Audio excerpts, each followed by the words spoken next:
children are so innocent, they don't know about adults molesting them.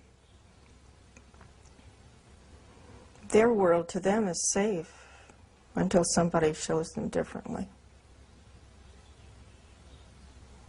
And then someone comes along and steals their innocence. Mine was stolen in the home. But now, on the streets, they're not safe.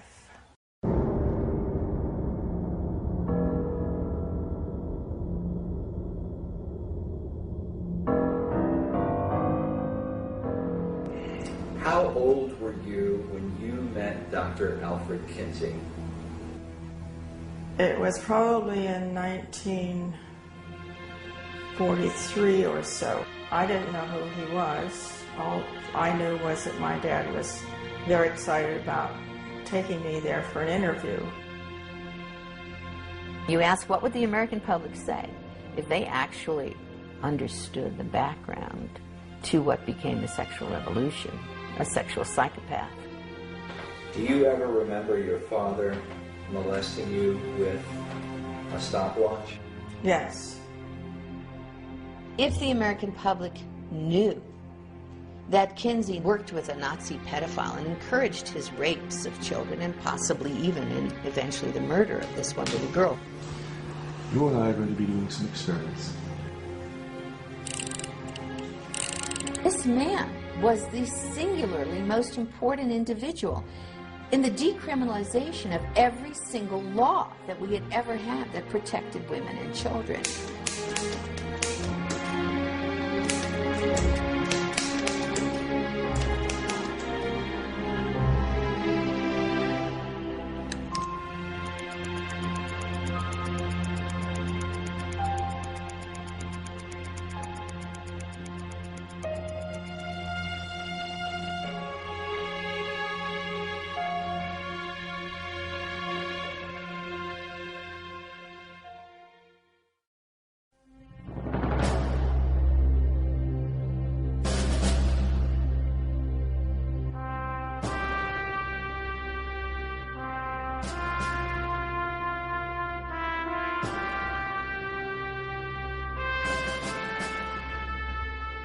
When America was founded, it said that our values were based on the Judeo-Christian teachings of the Bible.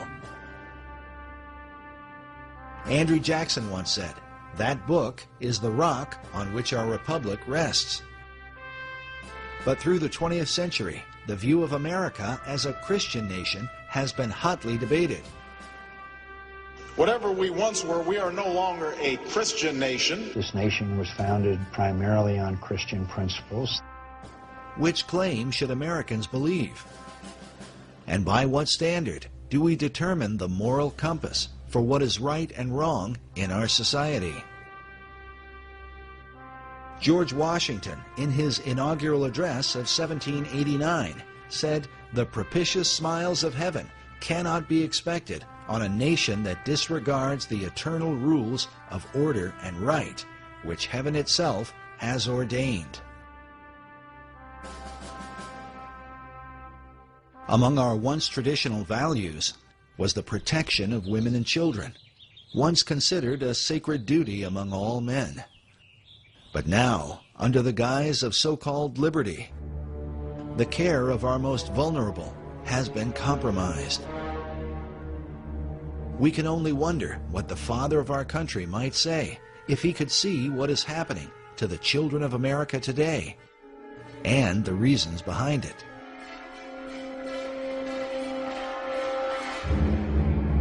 Many of America's children are disappearing. According to the Office of Juvenile Justice, a child goes missing every 40 seconds in the United States.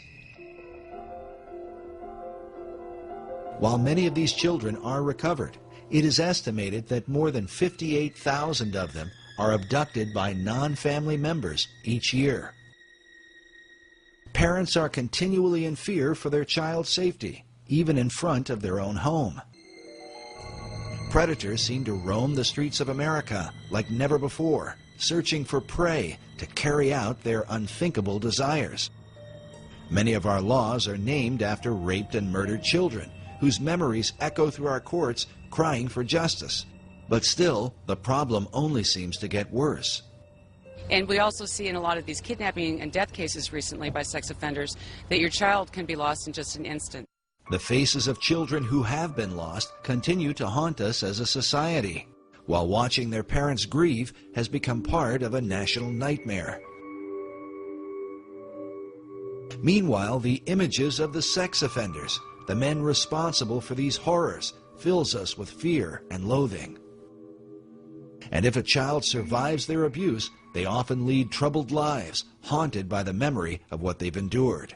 It is awful. Those kids shouldn't be subjected to this. That's awful. It scars them psychologically forever. It affects their lives. Well, some of the experts say that once a pedophile, always a pedophile, that recidivism is 80 or 90%, if not more. The United States of America has basically become a pedophile's playground. Jessica Lunsford's father, he said, you know, wake up, America.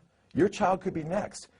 And sadly, a lot of people want to turn away from the evidence. They want to turn their heads like the proverbial ostrich with its head in the sand because they don't want to face what's going on until they're forced to face it because it becomes their child. Part of the confusion is over why many of our judges send repeat sex offenders back into our neighborhoods, knowing it is simply a matter of time before they strike again. Can the reason be that these same judges are compromised by their own sexual addiction? We know that the judges are they're human. They're like everybody else. Cases of judges who are compromised by porn are documented across the country. But the license for such behavior may have been issued in 1970, when Supreme Court Justice William O. Douglas and retired Justice Arthur Goldberg wrote articles for Playboy magazine. But why would an association with a soft porn magazine like Playboy be cause for concern? And how could it pertain to the world of pedophiles? The disturbing answer to this question as our history of this movement unfolds.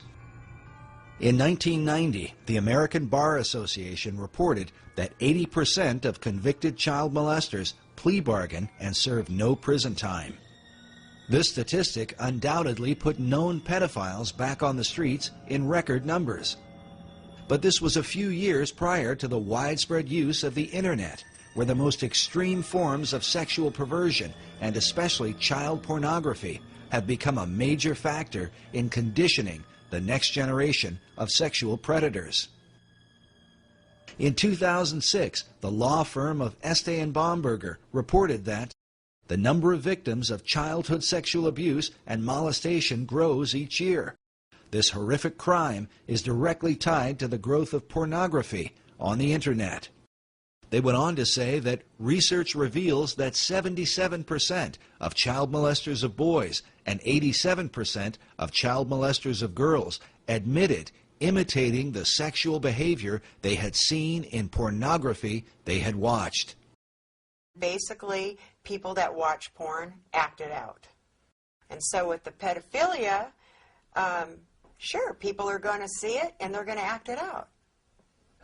Because of the huge impact that the porn industry has had, conservative estimates say the highest service revenue on the internet, over $3 billion a year in income just on internet porn.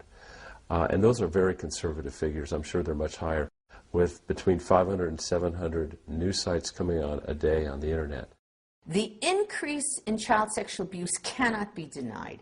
We are massacring our children. It is a holocaust against our children. I've prosecuted murders, I've prosecuted child molesters, and I'll tell you, I get more up in the air when I was prosecuting about the child molester than the murder. I'm not condoning murder, it's not the right thing to do, but it's over. The person's gone, sad.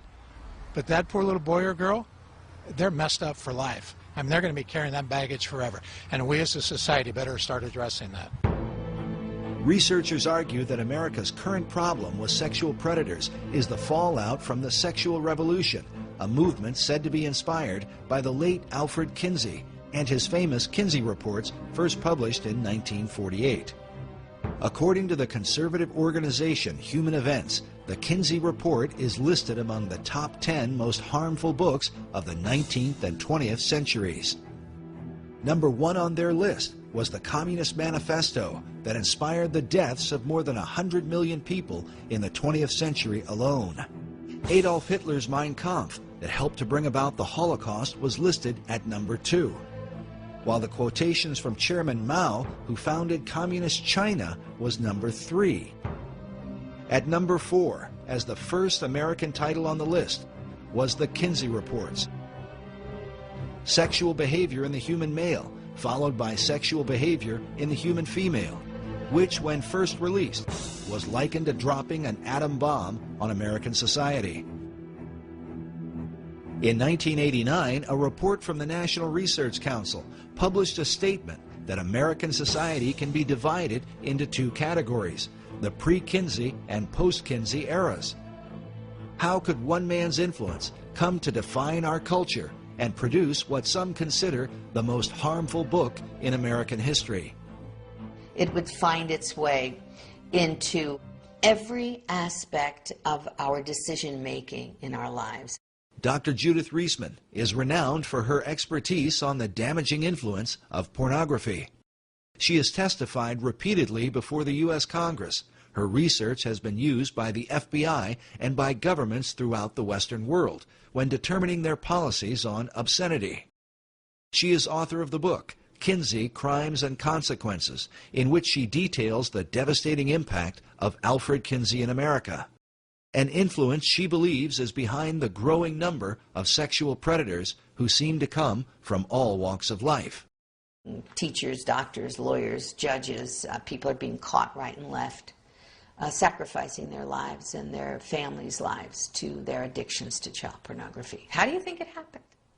It did not start today. It started back with Kinsey, and who then kicked off what has become today's horror show. Child sexual abuse, rape, torture. People say, well, you can't track that all to Kinsey. Well, you can track enough of it to make an awfully frightening case. While Dr. Reisman's view may seem extreme, her evidence is disturbing, the results of which are so often reported in our nightly news. 35-year-old convicted sex offender Bradley Meinhardt was sentenced to just 1 to 3 years in prison for sexually assaulting a 12-year-old girl in East Penn, and the guy had a prior. Here's the suspect right here, Joseph Edward Duncan. He has a long history of sexual aggression. Here's Larry Don McQuaid, the 41-year-old former school bus driver who's confessed to sexually abusing more than 200 children. I was able to manipulate parents and children alike, that I was such a nice guy that I wouldn't do something as wrong and disgusting and as that. I consider myself a demon. It's too dangerous for me to be on the street. Should he be released? We tried to protest parole. Unfortunately, as I said, the statute requires his release. I didn't know that the average sex offender predator molests 100 children. I mean, that just makes my outrage even more. For years, Americans have wondered why repeat sex offenders so often receive light prison sentences only to be released back into society. According to Dr. Reisman, the answer is Alfred Kinsey. The laws were changed based upon his fraudulent data, and he was directly involved in those changes. Kinsey went state by state. I have his testimony in California in 1949, telling a committee that was about to toughen the sex laws and toughen up about the laws to protect children because there'd been a murder of 2 little girls. He goes to California to testify in 1949 that you should release everybody, that pedophiles and pederasts did not repeat their crimes, that parole was absolutely critical, that would reduce our sex crimes. The committee believes him. They reduce all of our sex crimes. They parole people, and they haven't stopped. When the Kinsey Report was first released, the famous ACLU lawyer, Morris Ernst, wrote that virtually every page of the Kinsey Report touches on the legal code. He told the legal profession that no bar association, law school journal, or lawyers' committee can consider sex laws without the Kinsey study. According to Westlaw, the most widely used legal database, between the years 1982 to 2000, there were approximately 650 citations to Alfred Kinsey. The model penal code that was adopted just after 1955 was based on Kinsey's research. This is a flow chart I put together to describe how the Kinsey research gutted American laws. Through the American Law Institute, ALI, the American Law Institute Model Penal Code, 1955. That was where protections were then removed for women and children from American law system. The U.S. justice system from 1948 to today, that's what this is about. After publishing his reports, Kinsey traveled the country, giving lectures at universities and testifying before lawmakers. He was received as the leading scientific expert in the world on human sexuality. In particular, he discussed laws concerning sex offenders and the education of children. Of children, he said 100% are orgasmic from birth. Therefore, children can benefit from sex with adults and even incest, which is illegal, so we need to lower the age of consent. He was working toward making everything legal, but that's all right. Children need early explicit school sex education since they're sexual from birth, which was illegal at the time. Now it's everywhere. They need masturbation and hetero and homosexual acts to be taught to them, which was illegal, and now it's being taught. And about parole, Kinsey said that sex offenders rarely repeat sex crimes. Therefore, all sex offenders should be paroled, which is exactly what started to take place. Part of Kinsey's defense of pedophiles was that children were not really harmed by sexual contact with adults. Therefore, it made no sense to incarcerate pedophiles for lengthy prison terms. 1950, Rockefeller funded the American Law Institute Model Penal Code. 1952, a Harvard Law Review called for a code to change our sex laws in accordance with what Kinsey had objectively found. And then in 1955, the code was created and sent out to all legislators in the country via these important people, judge, lawyers, sociologists, lawyers, and so forth. And from there, that went. The ALI model, the sex offenses section, sent to states all over the country, adopted all or in part beginning in 1956 here and moving on to Illinois, to Minnesota and so forth, and all other states of the Union. As Dr. Reisman noted, the Model Penal Code was financed by the Rockefeller Foundation. Not coincidentally, the Rockefeller Foundation also financed the research of Alfred Kinsey. In the 1950s, a congressional committee was formed under Congressman B. Carroll Reese to investigate the influence of the large tax-exempt foundations, including Rockefeller.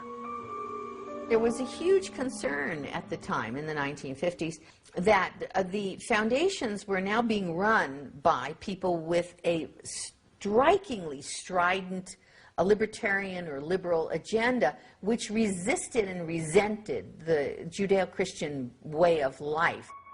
The late Norman Dodd was the director of research for the Reese Committee. In an interview recorded shortly before his death, Dodd stated that part of what the committee had learned was that the objective of the great foundations was to remove America from the values on which she was built and to do so through the education system. What we had uncovered was the determination of these large endowed foundations, this Carnegie Endowment story and the Ford Foundation and the Guggenheim and the Rockefeller Foundation, all working in harmony toward the control of education in the United States. Dodd's testimony becomes an important issue when considering the direct impact of Kinsey's research on sex education in America. While the Reese Committee investigated many programs funded by the foundations, when it came to Kinsey's research, they were vehemently opposed by the late Congressman Wayne Hayes. That's established quite well in Renee Wormser's book on foundations, their power and influence, a book that no American who wants to understand what happened to our country should be without. Renee Wormser was the lawyer for the Reese Committee. In his book, Wormser writes that the committee had dug up some significant material about foundation support of the Kinsey projects. This brought Mr. Hayes into a steaming rage, he says, and he asked to see our entire Kinsey file. It was produced for him, and he angrily declared to Mr. Dodd that we were to go no further with this particular investigation. contending that every member of Congress would be against our doing so. Mr. Hayes stated emphatically to Mr. Dodd that he would oppose any further appropriation to our committee unless the Kinsey investigation were dropped. Wormser writes that as a result, the valuable material in our Kinsey file never saw the light of day. What was it in the Kinsey file that provoked such a response from a U.S. congressman? As we move forward, consider that the Kinsey data was partly paid for by the American taxpayers, who continue to fund the Kinsey Institute to this day. There's more going on in that institute. They have covered up so much. Some believe that if Kinsey's research had been exposed in the 1950s, the information might have sparked a second American Revolution. What was in the Kinsey file, and does that information continue to influence or even haunt America?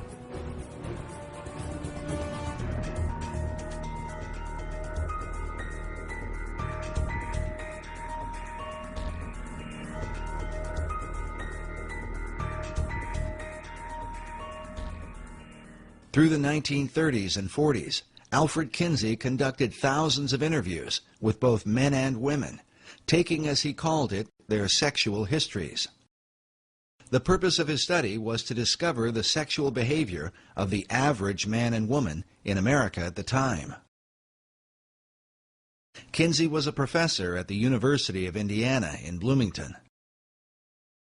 Despite his Christian upbringing, he would come to reject the Judeo-Christian belief of his family in favor of Darwinian philosophy, accepting the idea that man is simply a more highly evolved animal. Kinsey, as a zoologist and biologist, considered, rightly, that humans are animals, although lots of people hate to admit that. Kinsey's expertise had been the study of the gall wasp. He spent years collecting and cataloging thousands of them. Noticing the countless differences in these insects, he concluded that such variations must also be true of human behavior.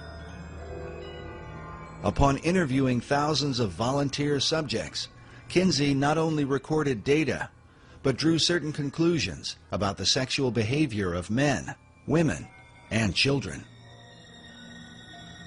But was his research that of an objective scientist, or the intentional manipulation of a sexual deviant who wanted to remake the American male and female in his own image?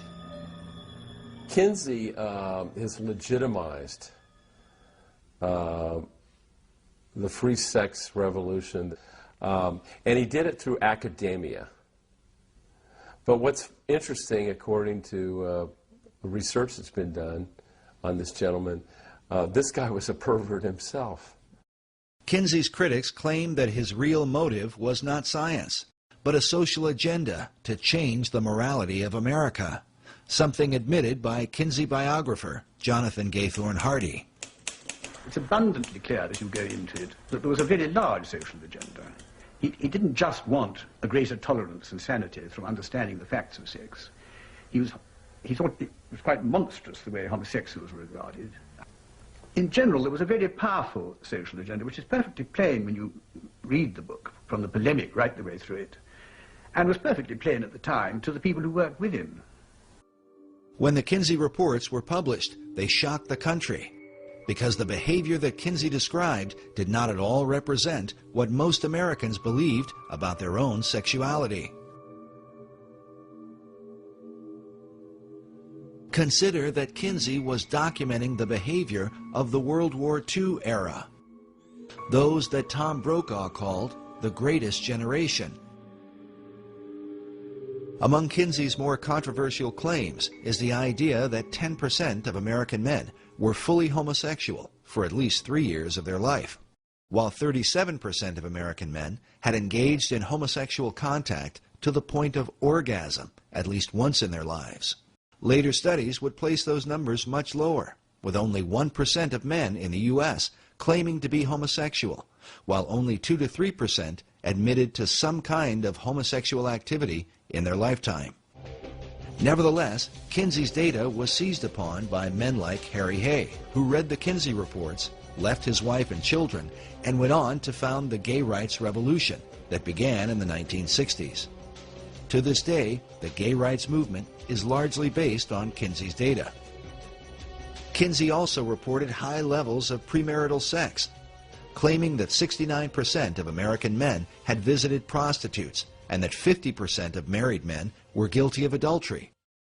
Again, a later study done as early as 1960 by Phyllis and Eberhard Kronhausen would find that the levels of sexual promiscuity among males were much lower than Kinsey had reported. According to his fellow researchers, the reason for this dramatic difference is because Kinsey manipulated the data, including men from America's prisons, as part of the regular male population. He wrote that he found 1,300 to 1,400 sex offenders that he used as his normal male population. What? In addition to the convicted sex offenders, Kinsey included regular prisoners who were serving time for other offenses, along with 199 sexual psychopaths, all mixed together as part of the regular male population and presented to the American people as the average American male. In this interview for the documentary titled 1 in 10, listen as Paul Gebhardt, who was one of Kinsey's co-authors and a member of his original team, admits to the high percentage of prisoners and their impact on Kinsey's data. With these poorer, lower educational level samples. And when I say poorer, they had, for example, 55% were prison. 55% were prison.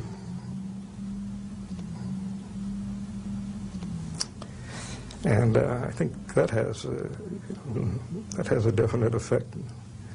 We know we didn't have enough non-prison people to do much of a comparison, but he didn't do a comparison. He simply took the prison people he got and used them with that less than college educated sample. But the trouble was, by, you might say, emphasizing the less than college educated sample, he introduced a lot of errors into the data.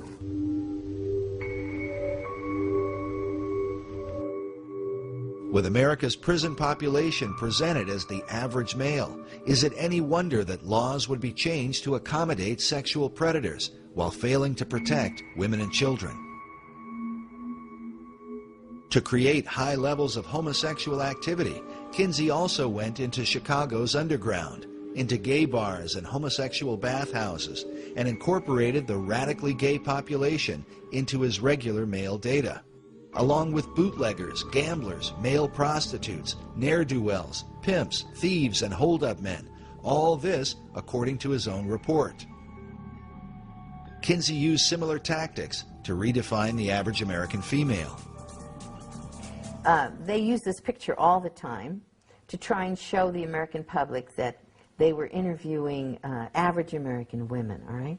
Except that this was their secretary, okay? This is a secretary at the Kinsey Institute, and they would always label her as though she was just some average American woman.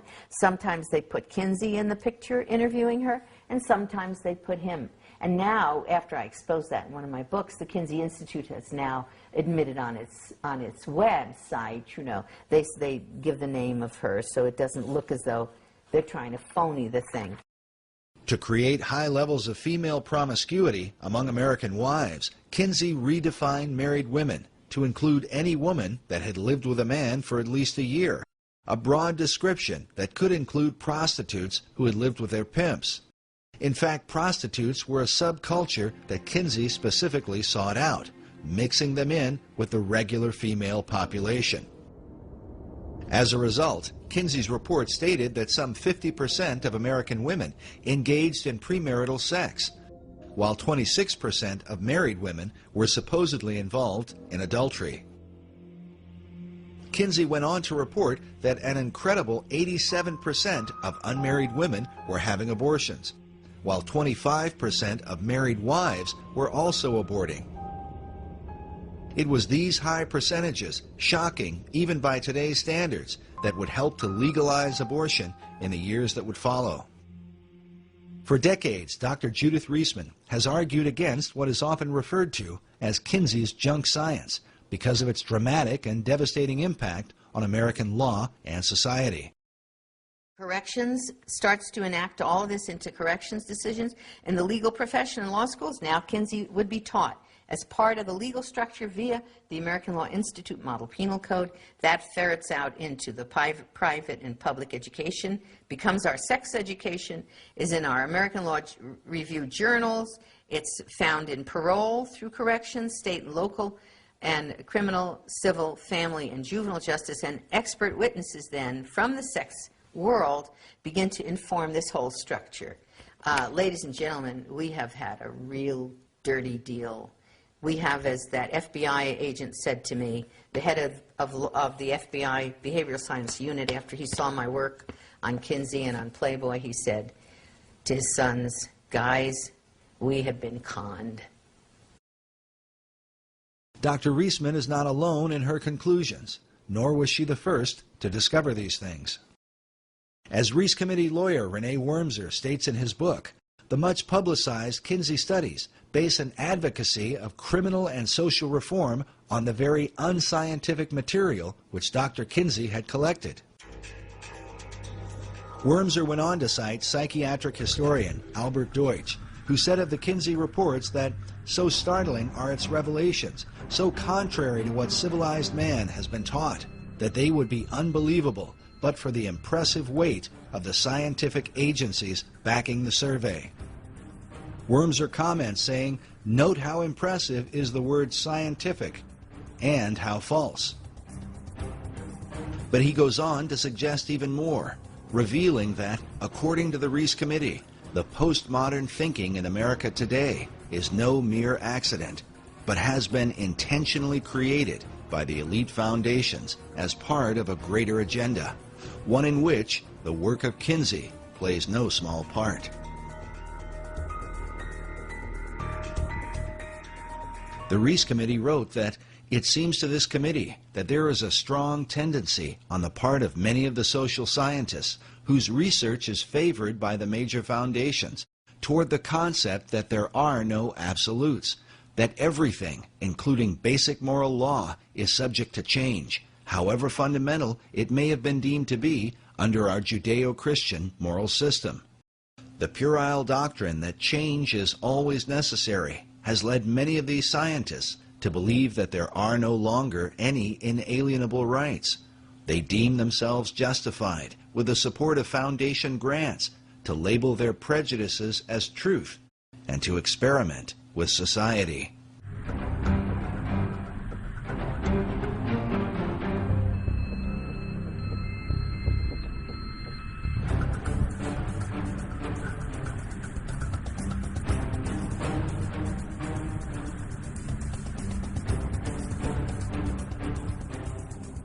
By far, the most disturbing evidence against the Kinsey reports is the information pertaining to the sexual behavior of children. This was something noted in the 1950s by Professor Albert Hobbs, who wrote that, according to Kinsey, a child molester may have contributed favorably to a child's later socio-sexual development.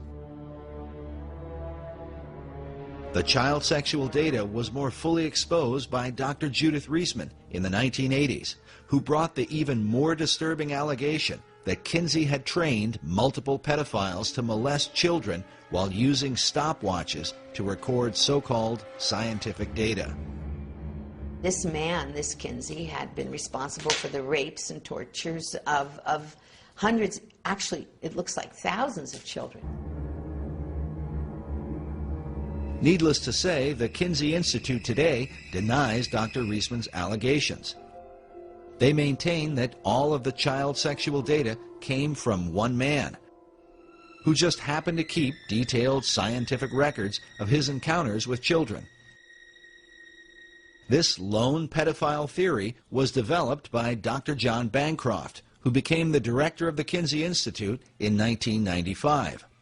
Bancroft not only argued that the data came from just one man, but that Kinsey supposedly only got hold of the information years after this pedophile was finished raping kids. This is contrary to Kinsey's own report, in which he admitted to at least 9 pedophiles from whom he obtained information.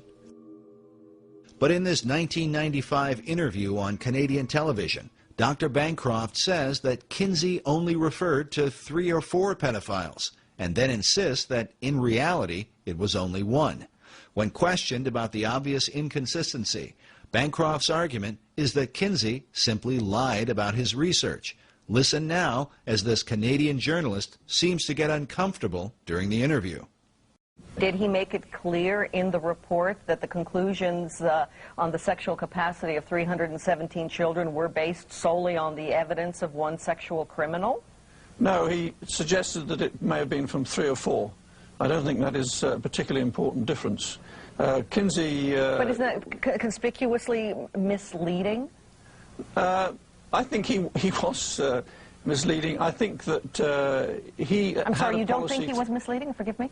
Yes, I think he was misleading, but I don't think it was a misleading of any consequence. He was concerned about his maintaining confidentiality. Throughout his volumes, he tended to avoid drawing attention to any particular individuals.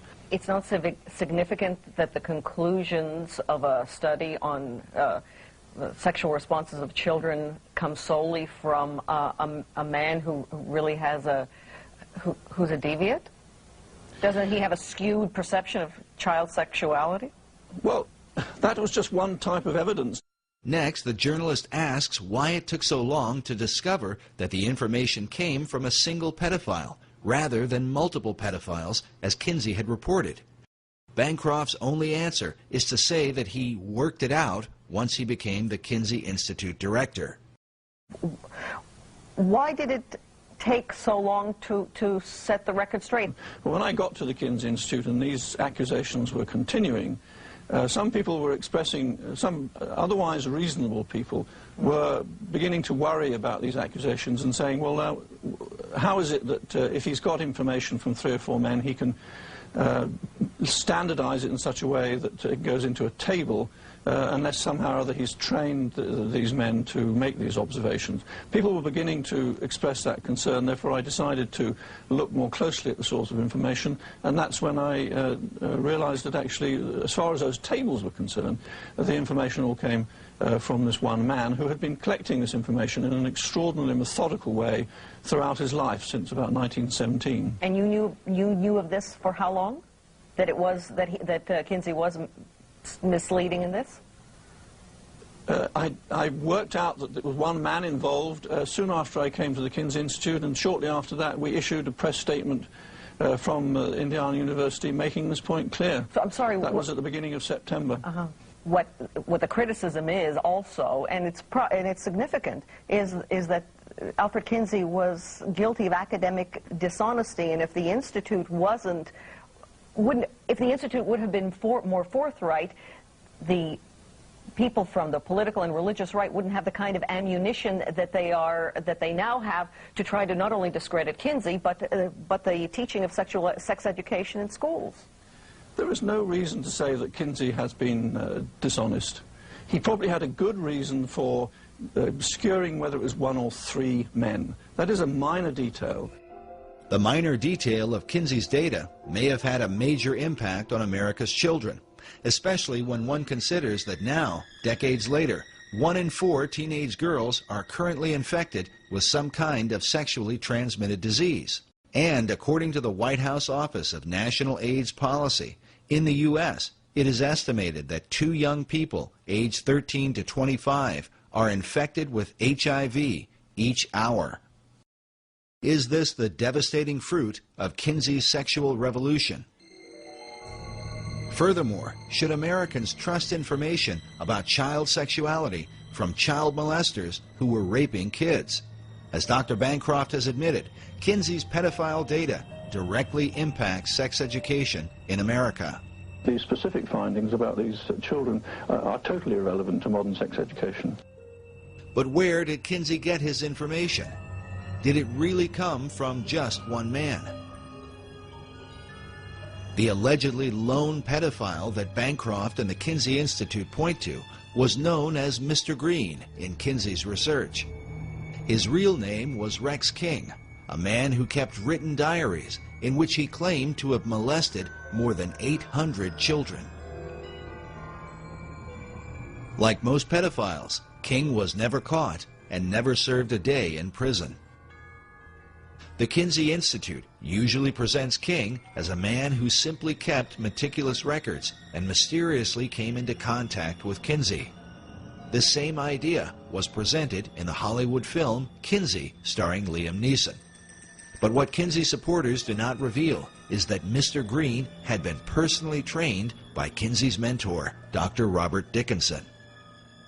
Something admitted by Paul Gephardt in the 1998 British documentary, Kinsey's Pedophiles. Kinsey was told about Green by his own mentor in sex research, Dr. Robert Dickinson. Dickinson had collaborated with the paedophile for several years and taught him how to record his child abuse in scientific detail. He told him how to measure things and time things and encouraged him to, he knew he was going to do his ordinary behavior anyway. Dickinson couldn't have stopped him from being a pedophile. But he said, at least you ought to, do something scientific about it, so it won't be just your jollies, it'll be something worthwhile to science. So he gave him some training by letter and correspondence.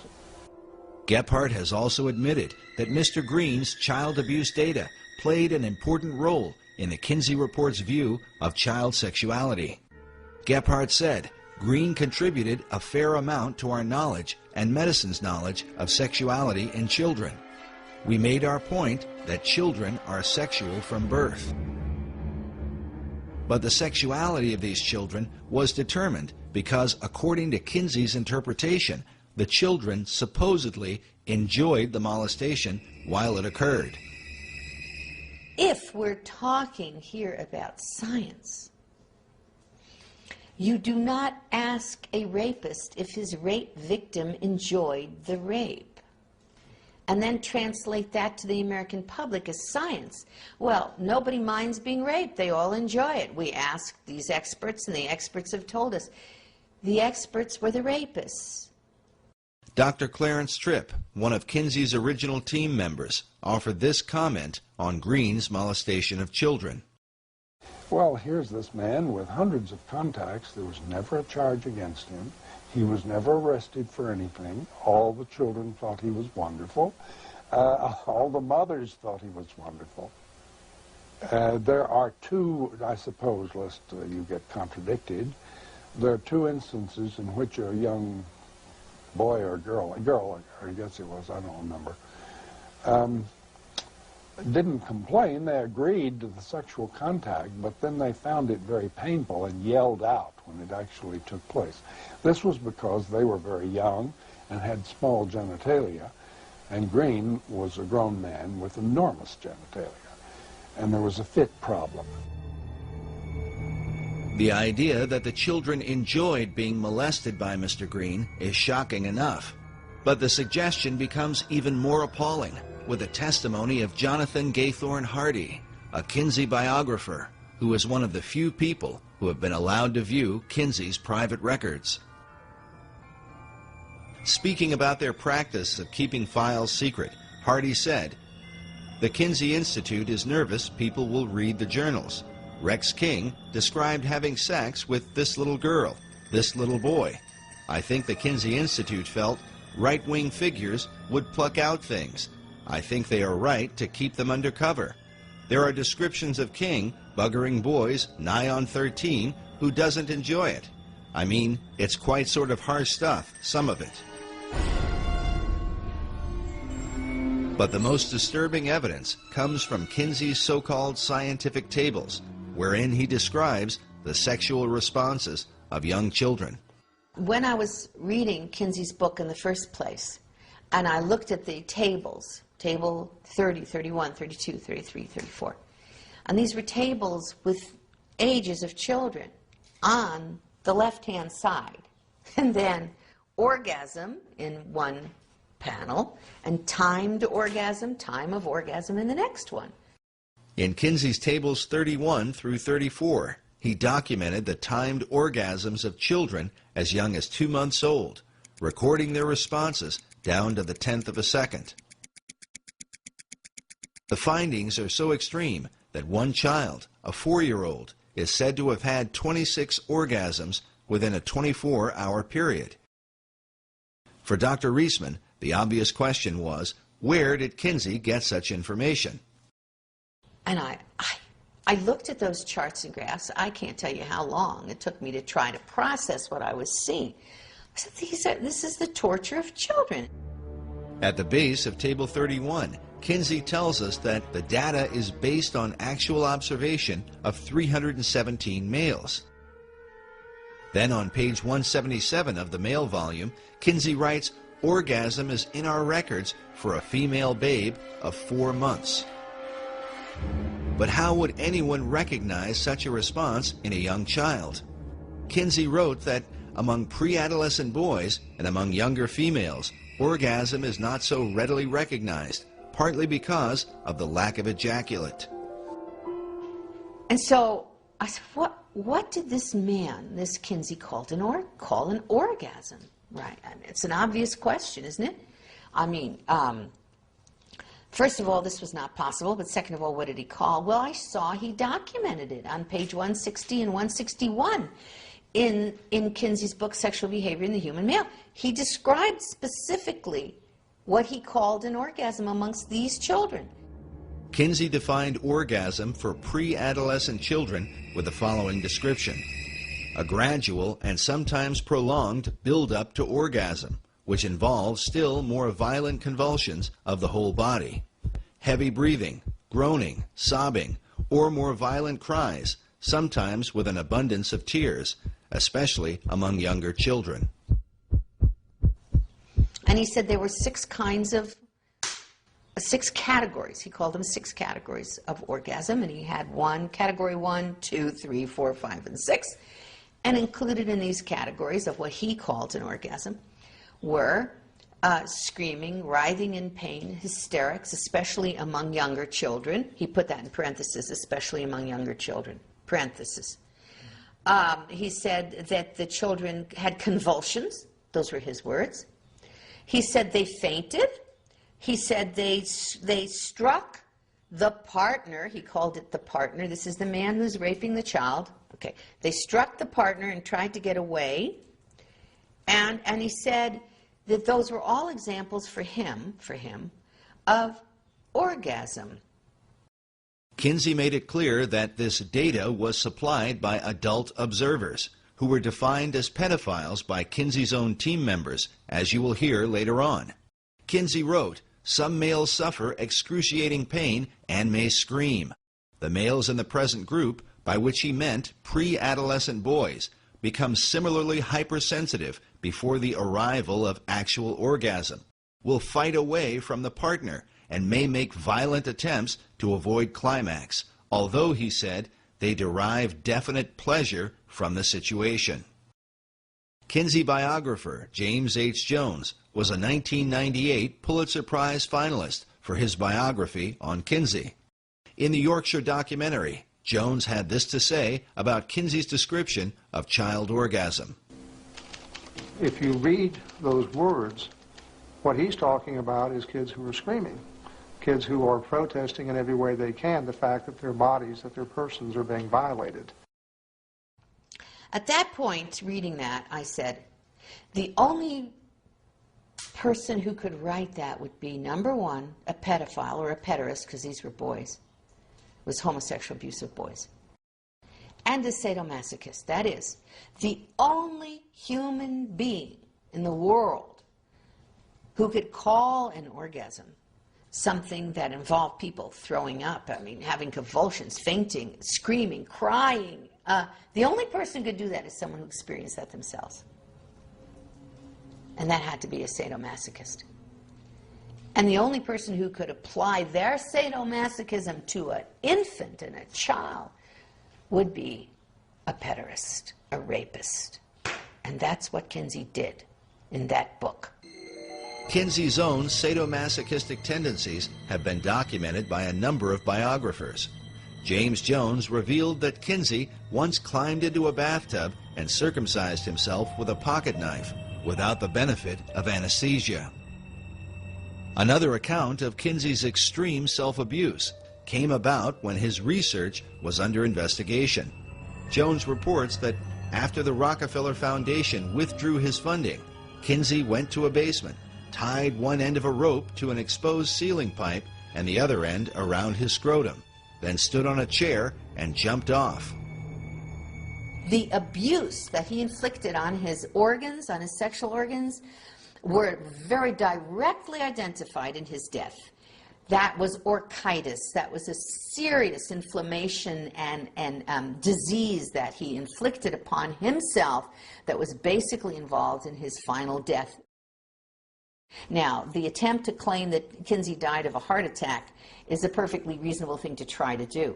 It's kind of embarrassing to say that the father of the entire sexual revolution, who has trained all of our sex educators in the United States of America basically, died because he had so abused himself doing the activity that they tell everybody is okay, that he died of this terrible and very painful experience. If Kinsey's abuse had only been inflicted upon himself, his critics might be less likely to accuse him. But his abuse extended to children, the most precious members of our society. In this image, Kinsey seems to take a demented sort of glee in showing these young children a film of two porcupines engaged in a sexual act. He seems oblivious to the confused and even disturbed looks on the faces of these children. Was it this same lack of concern that enabled Kinsey to support and even encourage the most depraved sexual criminals? The evidence shows that Kinsey was not content to work with merely one pedophile, as Dr. Bancroft and the Kinsey Institute claim. Following the example of his mentor, Dr. Robert Dickinson, Kinsey set out to train his own predators, men who would collect information about what can only be called the sexual torment of children.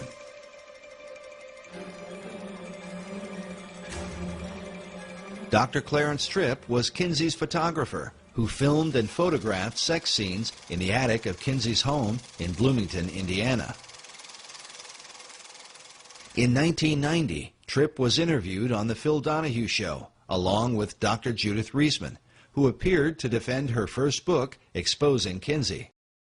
Well, don't look now, but they're attacking Dr. Kinsey again. The book is titled Kinsey, Sex and Fraud, The Indoctrination of a People. During the show, as Clarence Tripp began to defend Kinsey's research, even Phil Donahue, with his liberal views on sexuality, became uneasy at some of Tripp's bizarre comments about the molestation of children. We should say that you are the author of The Homosexual Matrix, a book which got quite a positive response from... I want to agree with Reisman on one point. I think we really ought to talk about the child stuff before we mix in the right, well, make your point, homosexual stuff. You know, we really shouldn't go too fast there. We want to savor that because it is wonderful. It's so delicious what she says. I want to draw you a picture of the image. The image is that world-famous sex researchers, or Dr. Kinsey alone, it's not quite clear, are in a room and they hover over a young child, less than a year old, and with their fingers or a feather, that's not quite clear, they tickle the genitalia and bring this kid to orgasm, who is screaming and hollering and possibly held down by chains. And drugged. It's all too glorious. Well, make your point. I hope that you don't. You're being sarcastic, but I want to make sure. I didn't mean to be sarcastic. I didn't mean to be sarcastic. You're saying this isn't true, that Dr. Kinsey or his colleagues did not.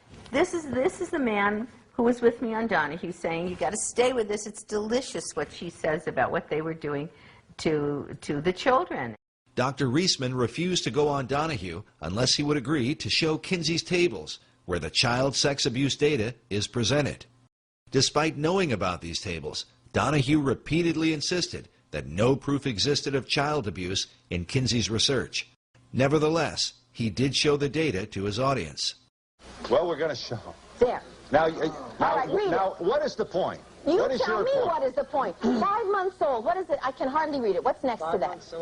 Number of orgasms. Oh, number of orgasms. 3. Go down to the 4-year-old. Do you see the 4-year-old there? Yeah. There, bottom one. Yes, 4-year-old, 26 orgasms in 24 hours. Tell me, Phil. Tell me, Phil. Does a baby sleep? Tell me, Phil. Does a baby sleep? Tell me if this is scientific. A baby sleeps for 8 hours? You tell me how you get 26 orgasms for 24 hours. We've got to be able to get a word in edgewise. Just a minute. Sounds like a guest for the Donahue show. And you know what Gebhardt said to me? You know what Dr. Gebhardt said? He wrote me a letter, which I wish you had up there too, in which he said that oral and manual techniques were used on the children. Now, Phil, I'm going to say that once more. And if I'm wrong, let them sue me. He said oral and manual techniques were used on those children. The letter that Dr. Reisman refers to was written by Paul Gebhardt on March 11, 1981, in which he attempted to explain where the child sexual data came from. In this letter, he admits that multiple pedophiles were used in collecting information for the Kinsey reports. Gebhardt writes, "Since sexual experimentation with human infants and children is illegal, we have had to depend upon other sources. Some of these were parents. A few were nursery school owners or teachers. Others were homosexual males interested in older but still prepubertal children. One was a man who had numerous sexual contacts with male and female infants and children, and being of a scientific bent, kept detailed records of each encounter." Gebhardt went on to say that some of these sources have added to their written or verbal reports photographs, and in a few instances, cinema. The techniques involved were self-masturbation by the child, child-child sex play, and adult-child contacts, chiefly manual or oral. Gephardt's letter clearly refutes the lone pedophile theory of Dr. John Bancroft, but fits in perfectly with what Kinsey documented in sexual behavior in the human male. Gephardt's mention that photographs and cinema were sent to Kinsey also explains the discovery made by former Kinsey Institute director June Reinisch in 1984. This was Newsweek in '84 when June Reinisch said, that the Institute encourages visitors and so forth. And she says, what's her name? Reinisch says that she found a collection of child pornography so distasteful to Reinisch personally, she couldn't bear to look at it, all right?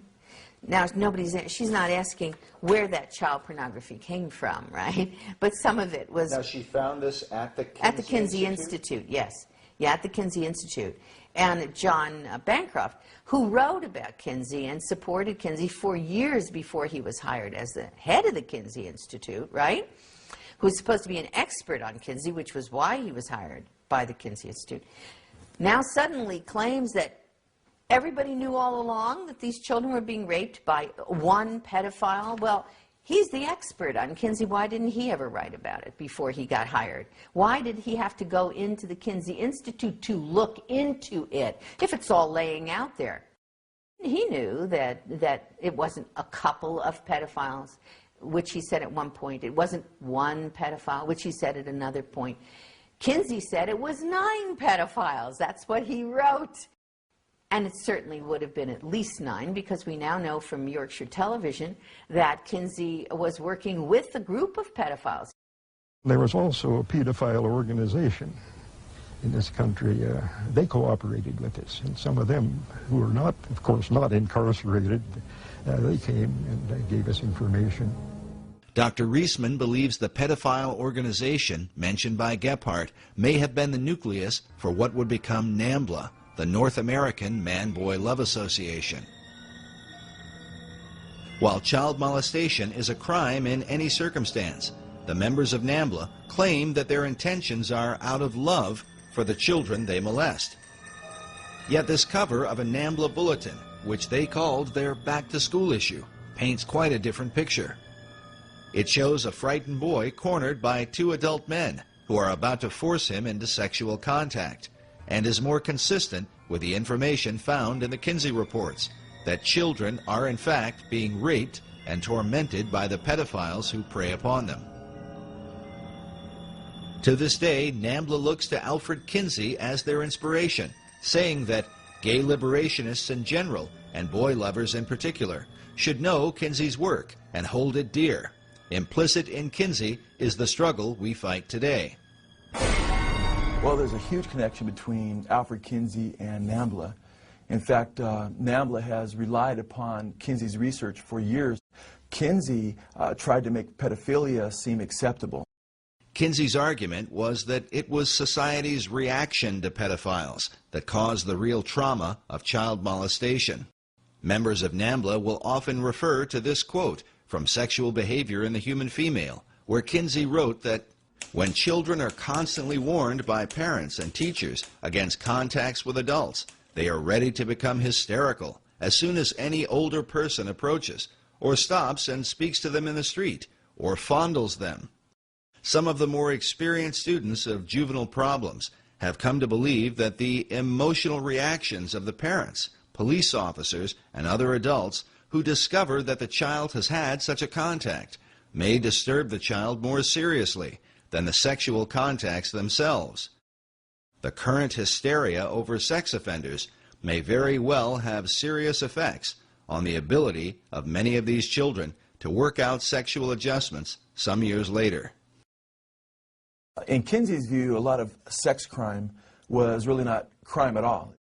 He seemed to worship sexual experience.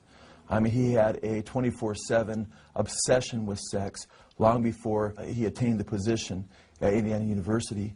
So for him, all forms of sexual experience, to one degree or another, could have merit that were outside the pale of traditional morality. Many researchers have come to believe that it was this philosophy that allowed Kinsiјu and his team to communicate with active child molesters and even train them to record their abuse in a scientific manner.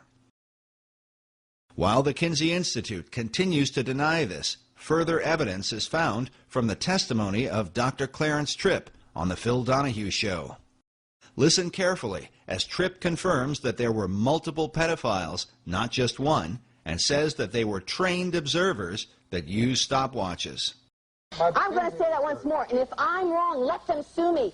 He said oral and manual techniques were used on those children. What American is going to defend that? How does C.A. Tripp respond to that? She's talking about data that came from pedophiles, that he would listen to only pedophiles who were very careful, used stopwatches, knew how to record their things, did careful surveys.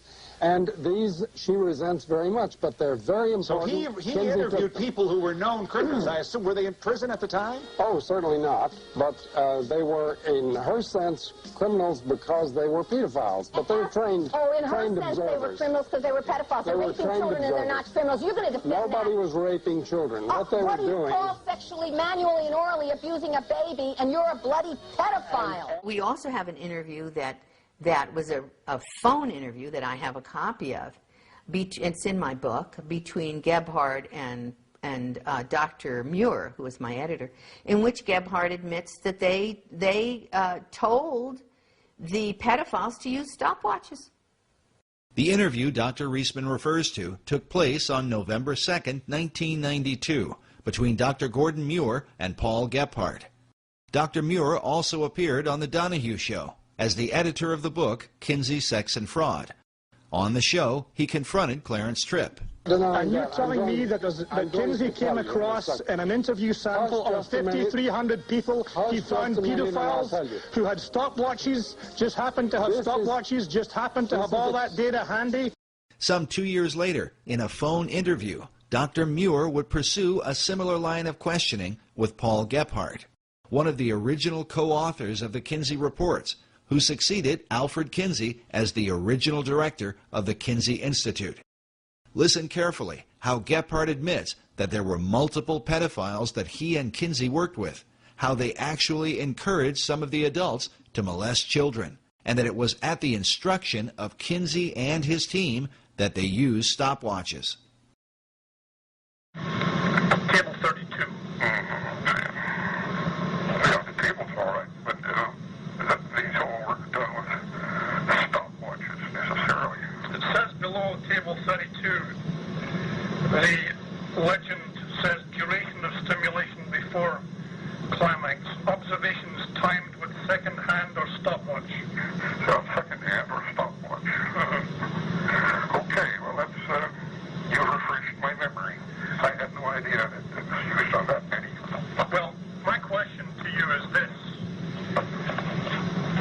Who did that? Who did the timing? It was dependent on who it was. Most of it was done by one individual, a man with some scientific training, but not a known scientist. The other cases were done by parents at our suggestion. And let's see, then there were some that were done by nursery school personnel. Was that at your suggestion too? Yes. When these people would report to us, they saw childhood sexual activity, we asked them to watch it and take notes and if possible time it and report back to us. Some of the stimulation was clearly being done by adults themselves, isn't that correct? Yes, that was pedophiles. Or it was particularly one man, but there were several pedophiles that gave us data.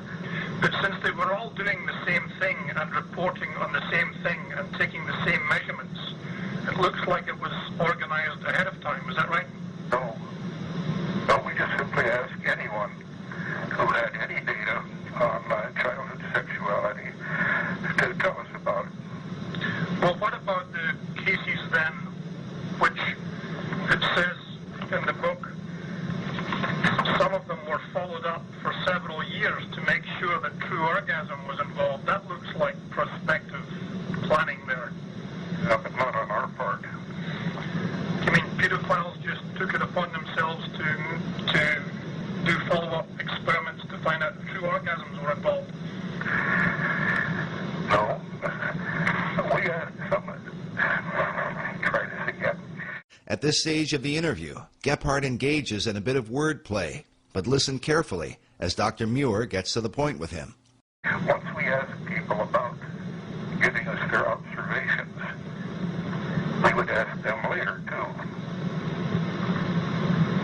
In other words, if there were some pedophiles who reported their data to us, and if they got in contact with us later, we would then ask them more about it.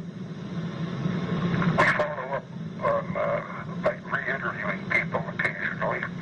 We call it retakes. I think that's mentioned. Right, it is. But I mean, what I'm trying to get at was, this sounds like it was a little bit of prospective planning here. No. We did not plan and organize any Masters of Johnson-type experiments with children. Period. Never did. So, do pedophiles normally go around with stopwatches? They do if we tell them that we're interested in it. But this isn't a plan on our part. They do if we tell them that we're interested in it.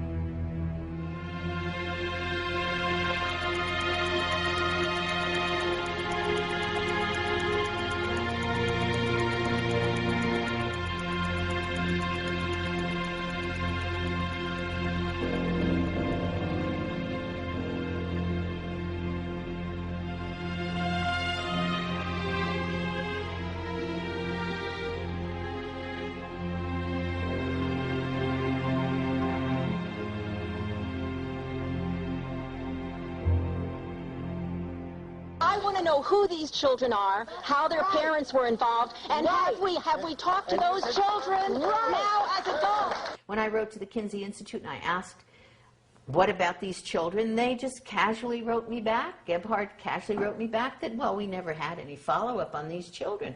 It was too expensive, he said, or just impossible. What does he mean there's never been a follow-up? You just talked about men who are raping children, at least 317 children. Now we're looking at, it comes up to maybe 2,035 at minimum, probably. The youngest 2 months of age, and you call yourselves, quote-unquote, scientists, and you've never even followed up. That's a lie. There's got to be some information, and if it was good information, if they had found out that these children were completely unharmed, lived fine lives, we would know about it. They would have passed that information on to us so fast. Many of the children abused by Kinsey's pedophiles probably had no idea that they were part of a government-sponsored study. Most likely living out their lives in suffering and confusion about what had happened to them. But when the Family Research Council released its documentary, The Children of Table 34, the haunting image of a stopwatch sparked the memory of a woman who calls herself Esther White. My grandfather molested me when I was around 4. And he never did again. But he went to Indiana University to get his teaching certificate. And he took biology while he was there. And so I'm assuming that he probably met Kinsey there because the whole university was involved in his research. As a child, Esther says she was taken by her father and grandfather to meet with Alfred Kinsey and to be interviewed by him. But the real purpose of that meeting would be a mystery for years to come.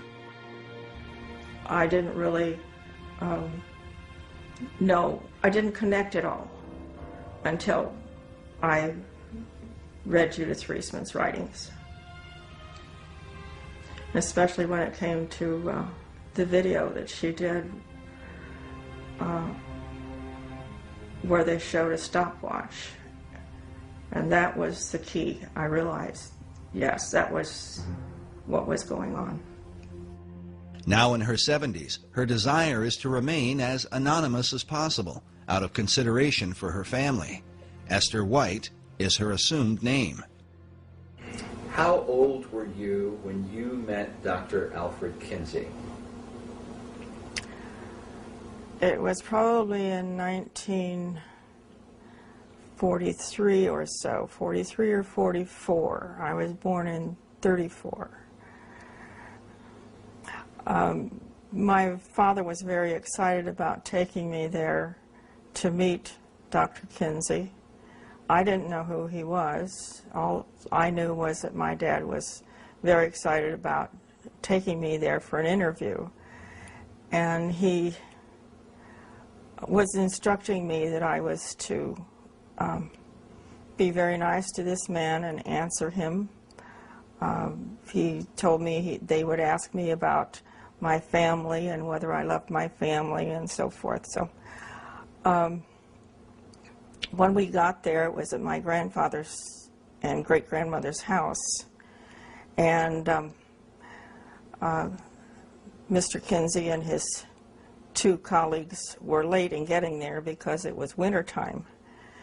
And he was doing a seminar at Ohio State University. This was in Columbus, Ohio. And when he came, he was in very much of a rush because they were so late. And he kneeled down in front of me and asked me questions about whether I loved my daddy, whether I loved my family. And of course I said yes, because I did. I loved my family. And the interview was very short. There was a man with him that had a clipboard who was taking down my answers to the questions. I can't remember all the questions he asked, but it was probably a 5 or 10 minute interview. And just before they left, my grandfather said, "What about the check?" And he says, oh yes, I almost forgot. Who said that, Kinsey? Kinsey said that. And so my grandfather took a check from him, and Kinsey said, I made it out to both of you because I didn't know which one was going to get the money. The disturbing implication is that Alfred Kinsey used taxpayer money via the Rockefeller Foundation to finance pedophiles who were actively molesting children. Why would he pay them? For what? At the time, I didn't know for what. Many years later, I had found out that my dad had actually helped Alfred Kinsey do research for his book. Esther's own father had been molesting her for years and sending information to the Kinsey Institute. When Kinsey's book, Sexual Behavior in the Human Male, was released, her father showed her a copy and boasted that he had helped to write it. At the time, she did not know what he meant. He gave me a copy of the book in 1947, but it was a pre-edition signed by somebody, autographed by somebody, and I don't remember who, but my father gave me the book and said that he helped Alfred Kinsey research on the book, and that it was going to change the way the world looked at sexuality. How old were you when your father first began to molest you? I was probably around 6, maybe 7. I couldn't tell you exactly. Do you ever remember your father molesting you with a stopwatch? Yes. And then would he record information? There were papers on the dresser, and I saw one of the papers one day, and it had a lot of questions on it. And there were little boxes to check those things off when those things were done. And it was talking about orgasm. I didn't know what that word meant, but at the time. And when I asked him what that word meant, when I saw it on the paper, he grabbed the paper, put it in a brown envelope, and he said that he was late in sending this in. And he put it in this big brown envelope. Esther's revealing testimony confirms Paul Gephardt's statement that Kinsey worked with parents who sent him child abuse data. She was also interviewed years ago by British filmmaker Tim Tate, who directed the documentary Kinsey's Pedophiles. Esther White, for what it's worth, swore what's called a statutory declaration here. She swore on oath that the information she gave was true and to the best of her recollection, and so did her mother. We asked Esther to give us her opinion about the Kinsian philosophy that children are sexual from birth. Children are not sexual from birth. They are obedient to whomever is over them. In my case, it was my father. You honored your mother and your father. You obeyed what they said. You did what they said. That's the reason I was silent for so many years. I was told not to tell my mother that this was normal, and all the other little girls and boys were doing this too. So this was not a rare thing at all. They just didn't talk about it. So I was made to believe that I was sexual, but I wasn't. I hated it. I cried, I had convulsions, but that was totally ignored. She's heartbroken about the life that she lived because of her abuse at the hands of her father and grandfather, who were working for Kinsey and sending material to him. There are others out there like that. Bancroft said he knew there were, and he was afraid they were going to show up. He wasn't talking about one pedophile when he said he was afraid that the children of these pedophiles would show up. He was talking about a lot of people who were damaged, and he knew it. And the Kinsey Institute knows it, and Indiana University knows it, and they've always known it.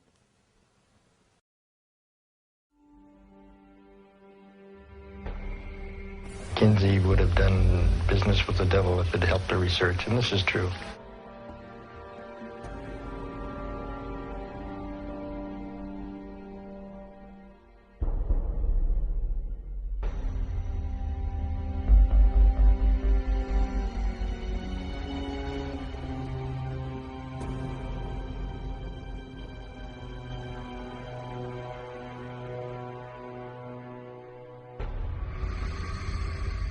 I view Kinsey as one of the most treasonous Americans in human history.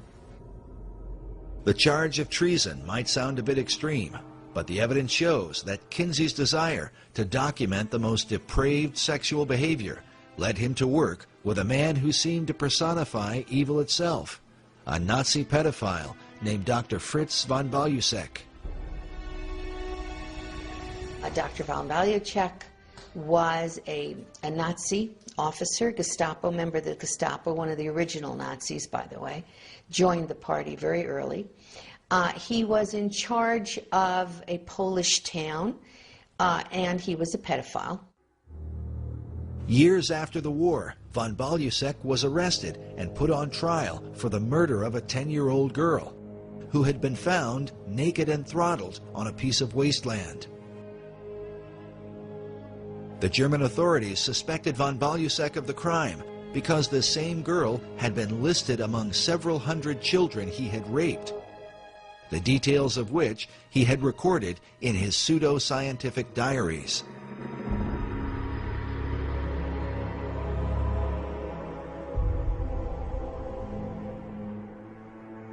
The German newspapers called him the most important pedophile in the criminal history of Berlin. During the war, von Balusek used his authority as a Nazi officer to fulfill his pedophile desires. The full number of children he abused and ultimately murdered is still unknown.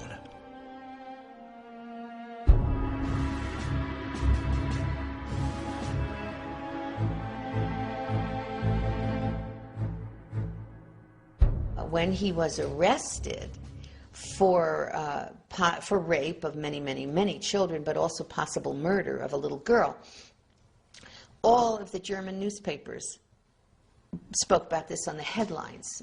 It was in the headlines of every newspaper in Germany. During the war, von Balusek was the commandant of the Polish town of Њegovom. There he threatened the children with certain death if they refused his sexual desires. What he recorded in his diaries of how he treated these children was so criminal that during his trial, the judge cried out, quote, "This is no longer human."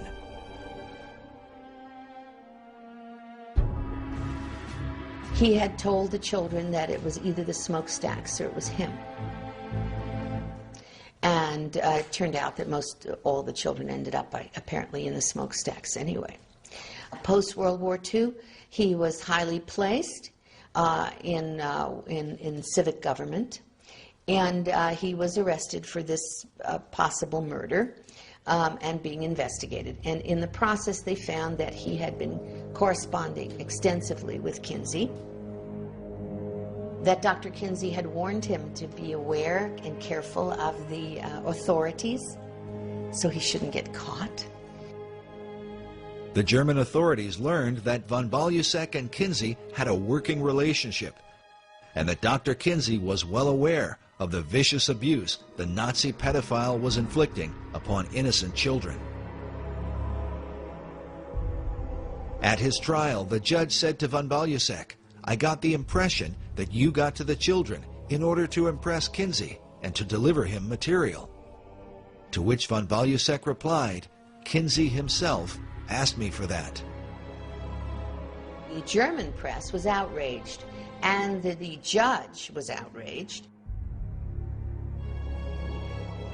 The judge went on to say, instead of answering his sordid letters, the the strange American scholar should have rather made sure that Mr. von Balusek was put behind bars.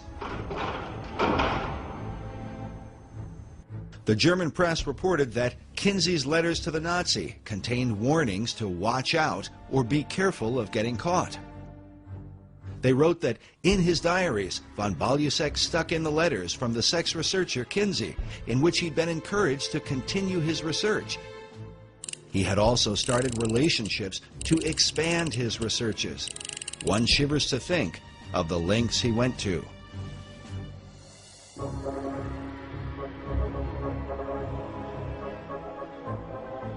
At some point, the German authorities tried to get hold of information on von Balusek from the Kinsey Institute. The Kinsey Institute, even though they knew they were dealing with a Nazi and a paedophile, when the German authorities wanted, for the purposes of this murder investigation, wanted to get hold of that information, the Kinsey Institute refused, and Gebhardt said to me, and indeed on camera, that they would have destroyed any evidence before they handed it over to the police. Paul Gebhardt said of this event that the FBI put pressure on Kinsey to reveal the guy's sexual diary, but Kinsey said absolutely not.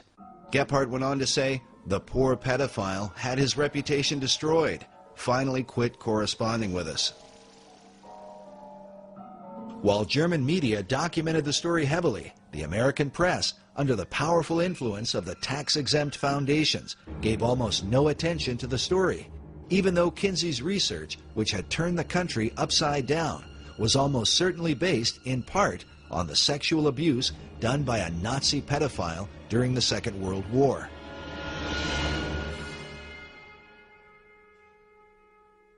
It is entirely likely that von Balusek's letters to Kinsey can still be found in the records of the Kinsey Institute even today.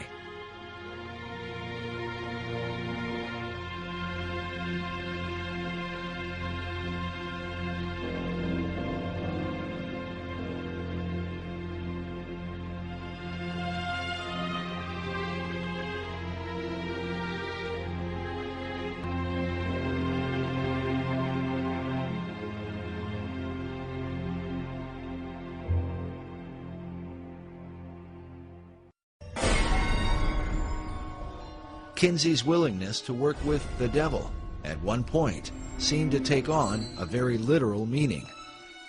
One of the interesting things I found several years ago in researching the Satanist Aleister Crowley was the influence that he has had on so many people here in the United States of America. And one of the men that he had influenced was Alfred Kinsey.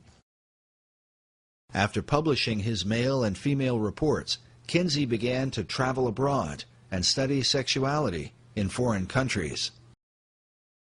In his book, Kinsey co-author Wardell Pomeroy wrote that Kinsey went looking for a prized item, the diaries of Aleister Crowley. Crowley died just a year before Kinsey's book came out. Crowley was a famous and highly controversial British occultist in the early part of the 20th century. His sexual exploits in bizarre and sometimes deadly satanic rituals had been exposed in the London newspapers. He also talked about taking a virgin and having sexual relations with her, and then upon a climax to actually murder her, cut her in 6 pieces, and put the names of the various demon gods on those 6 limbs, those 6 parts of her body. Taking the name for the Antichrist in the Bible, Crowley called himself the Beast 666. His famous saying was, "Do what thou wilt shall be the whole of the law," by which he justified all forms of immorality. Crowley had a sex temple and had practiced group sex and orgies and what have you, and so-called sex magic. Crowley was into pedophilia. He was into justifying his pedophilia. In fact, he had said, "Let me seduce the boys of England." He wanted to seduce them, and then he starts talking about sodomy and it should be acceptable. So, I mean, it was quite shocking, especially back then. Pomeroy wrote that Crowley was called by Lord Douglas the wickedest man who ever lived, and his sexual history alone was enough to earn him the title he gloried in, the Beast. Crowley kept a diary up to his death. 2 weeks after Kinsey tracked down these papers in England, he found himself in the temple that the Beast had founded in Sicily. Kinsey is pictured here inside Crowley's temple, known as the Abbey Thelema, where he performed his satanic rituals. On the wall is a picture of Crowley himself, while across from Kinsey is another man named Kenneth Anger. Anger was a close acquaintance who appeared in some of Kinsey's sex films, made in the attic of his Bloomington home. As an avant-garde filmmaker, Anger was deeply involved in the occult. He directed films with titles such as Lucifer Rising and The Invocation of My Demon Brother.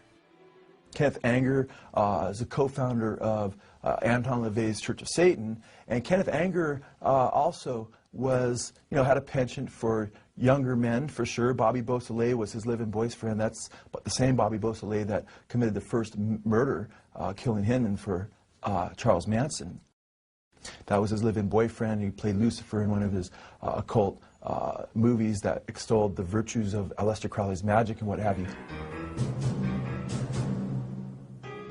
In this image from one of Anger's films, we see Bobby Beausoleil, who would later become one of Charles Manson's killers.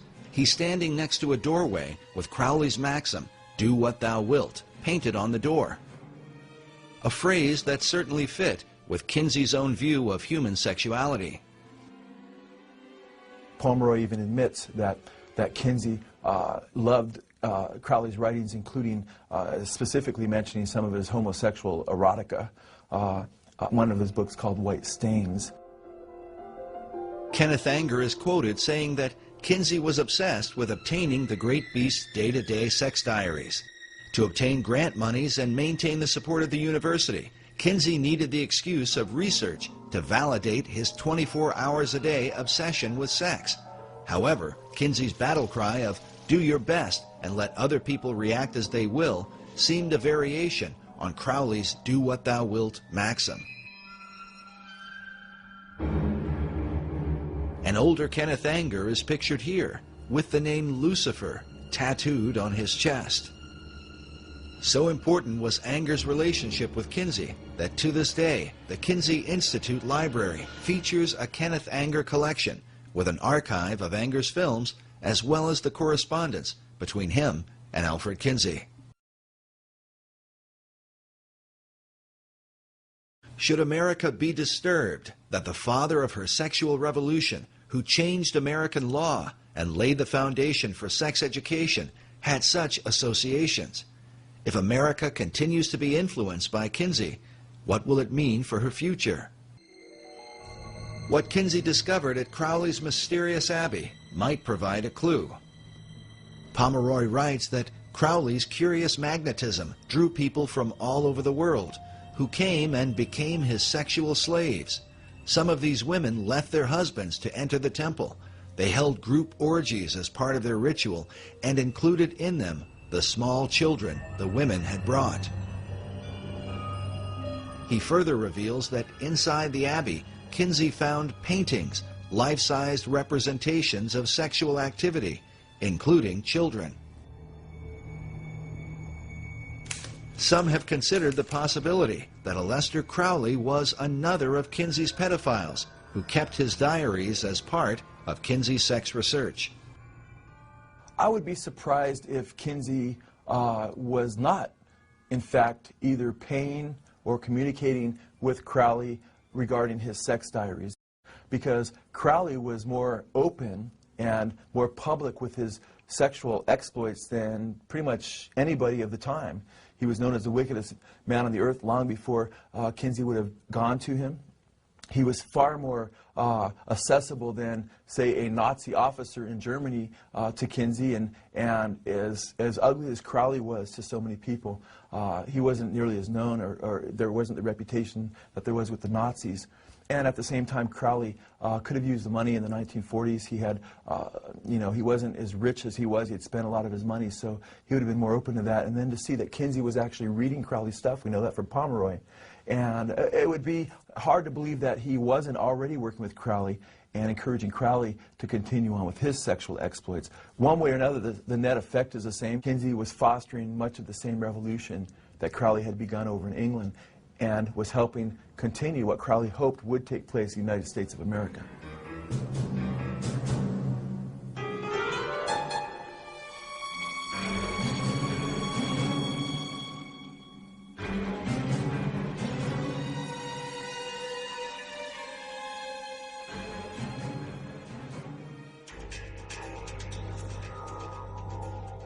Mass media seems to have always been on the side of Kinsey and his philosophy.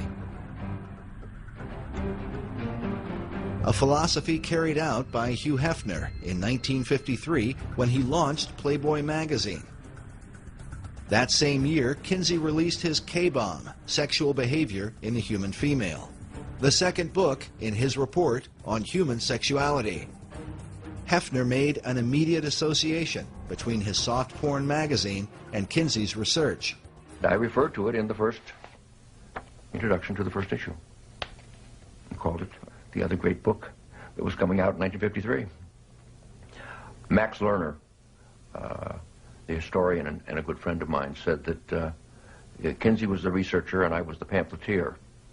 And it's an interesting way of looking at it. I certainly do think that in a very real way, the sexual revolution began in 1953, with the second book and the beginning of Playboy. Hugh Hefner had been under the influence of Kinseyan philosophy since the release of the male volume in 1948. He had even written about it in a college publication years before he started Playboy magazine. Half a century later, in Playboy's 50th anniversary issue, Hefner paid special tribute to Alfred Kinsey, celebrating the man who had helped him launch the sexual revolution. But Playboy represented more than just nude photos of the girl next door. According to Hefner, the magazine was, quote, a statement of rebellion without question. The first official Playboy playmate was named Janet Pilgrim, directly intended to mock America's Puritan heritage. In time, Hefner would publish the Playboy philosophy, a new morality for the post-Kinsey era. Just as Kinsey had gone all over the country, preaching the message of sexual reform, Hefner followed his example, giving speeches, appearing on talk shows, and speaking in public forums as the pamphleteer for Kinsey's sexual revolution. So what you're saying, Mr. Hefner, is that we should encourage premarital sexual relations? I think that we should encourage the notion that sex can be right and proper in marriage or out of marriage. In time, Hefner set up the Playboy Foundation, which became, quote, one of the major sources of income for the Kinsey Institute. But was Hefner's sexual revolution simply about giving consenting adults the right to alternative lifestyles?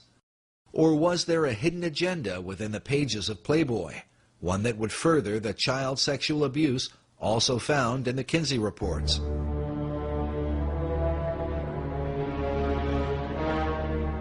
In 1983, Dr. Judith Reisman was appointed by the Juvenile Division of the Department of Justice to investigate the images in Playboy, along with Penthouse and Hustler magazines. The reason for the study was due to the rise of violent sex crimes committed by young adults against even younger children. Those who were committing these crimes were often found to have copies of Playboy and Penthouse magazines in their possession. But what could be in these magazines, often thought to be harmless, that would compel young teenage boys to commit violent sex crimes against other children? Dr. Reisman had done a radio interview with Pat Buchanan about her research into Kinsey and the soft porn industry. Soon after, she was contacted by the Department of Justice as part of a joint effort with the FBI. I got a call from the Department of Justice when they heard me on the Buchanan program, and I was saying, you're going to have an increase in sexual crimes by children against children and by adults against children. You cannot do the kind of of programming of people's brains, minds, memories, and bodies. The connection between the brain goes all the way down, from the retina all the way down the central nervous system and into the genitals. You can't show people those kinds of pictures and arouse them in that way and not think that they're going to act out either positively on somebody who agrees or negatively on somebody who doesn't agree. That's what's going to happen, and you just simply can't do that to billions of people at one time, to masses of a population. In her Department of Justice study, Dr. Reisman revealed that from 1953 to 1982, Playboy and eventually Penthouse and Hustler magazines had published approximately 9,000 images of children involved in sexual scenarios, an average of about 8 to 9 images per issue. And I showed the development of the child in those images, in cartoons, in photographs, and the use of the child as a sexual object by the observer, by the viewer. And I said, your average guy thinks he's buying a girly magazine, a magazine that's just pictures of pretty girls. And he has no idea that the messages that are being pumped into him, neurophysiologically, if you will, all the way down and through his system, include images of sexual assault of children. And he, as the viewer, becomes the predator.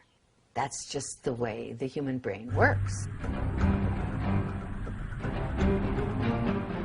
The following are images from Dr. Reisman's presentation at the FBI Training Center in Quantico.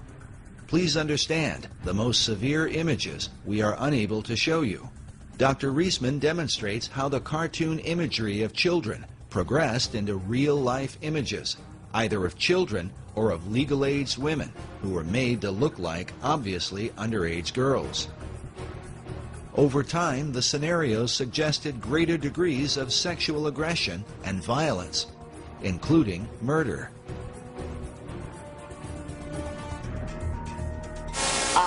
That cartoon says, can you read it?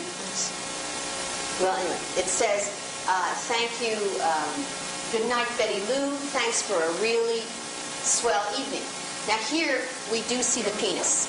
One of the few cartoons that we have, the male penis. Of course, it appears that the gentleman has murdered Betty Lou. She's tied up in one of these leaf bags. Now, I will challenge any of you in the next week or 2 weeks or month or 2 months or 3 months to drive along a road and see a garbage bag tied up like that, a leaf bag tied up like that, and not somehow flash back to this kind of fantasy image.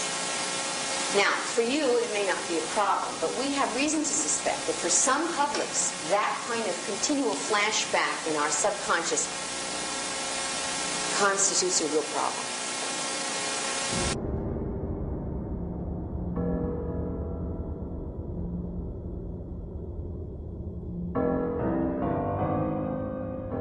Dr. Reisman believes that millions of American men have been conditioned for decades by such imagery, often struggling with an addiction that they don't understand and cannot escape.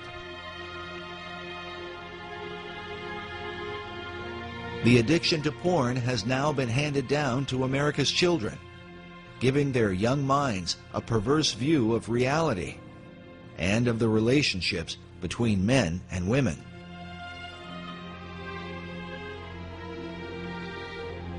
With mainstream soft porn magazines having normalized the idea of sex and violence against children, could this be, as Dr. Reisman has taught, the reason for the continued rise of child abductions, child molestation, and even child murder in our country? And are these materials, which are often defended under the First Amendment, the real liberty that America's founding fathers fought and died for? Try something recently read on, I think, Fox News. You know, one of the newscasters there's got a blurb or an article right now on the internet. You know, are our children safe? Is this ever going to end? And I know for a fact it will not end. And it is only going to get worse unless something is done about pornography. The most damaging kinds of pornography are those that involve violence, and sexual violence. Because the wedding of those two forces, as I know only too well, brings about behavior that is just too terrible to describe. After seeing her presentation at their training center at Quantico, the FBI ordered all copies of Playboy and Penthouse magazines to be removed from the FBI post-exchange. A similar reaction occurred with the Southland 7-Eleven Corporation, which had been a major distributor of Playboy and Penthouse. But in 1986, after seeing Dr. Reisman's presentation, the 7-Eleven chain refused to carry the publications, costing the soft porn giants untold millions in annual revenue. Dr. Reisman herself describes what the FBI and 7-Eleven were really responding to. That what they were getting in their house, what their sons were seeing, what the uncles were seeing, what the boyfriends were seeing, was how to sexually abuse a child and laugh about it. During World War II, the Nazis used cartoons to condition the minds of Germans against the Jewish people, creating an exaggerated and comical identity that ultimately led to their persecution and mass murder. Dr. Reisman believes a similar kind of conditioning has happened through the use of cartoon imagery that depict the rape and abuse of children. Children are being sexually assaulted, they're being trampled on, they're being kidnapped, they're being murdered. And I have all of those kinds of cartoons.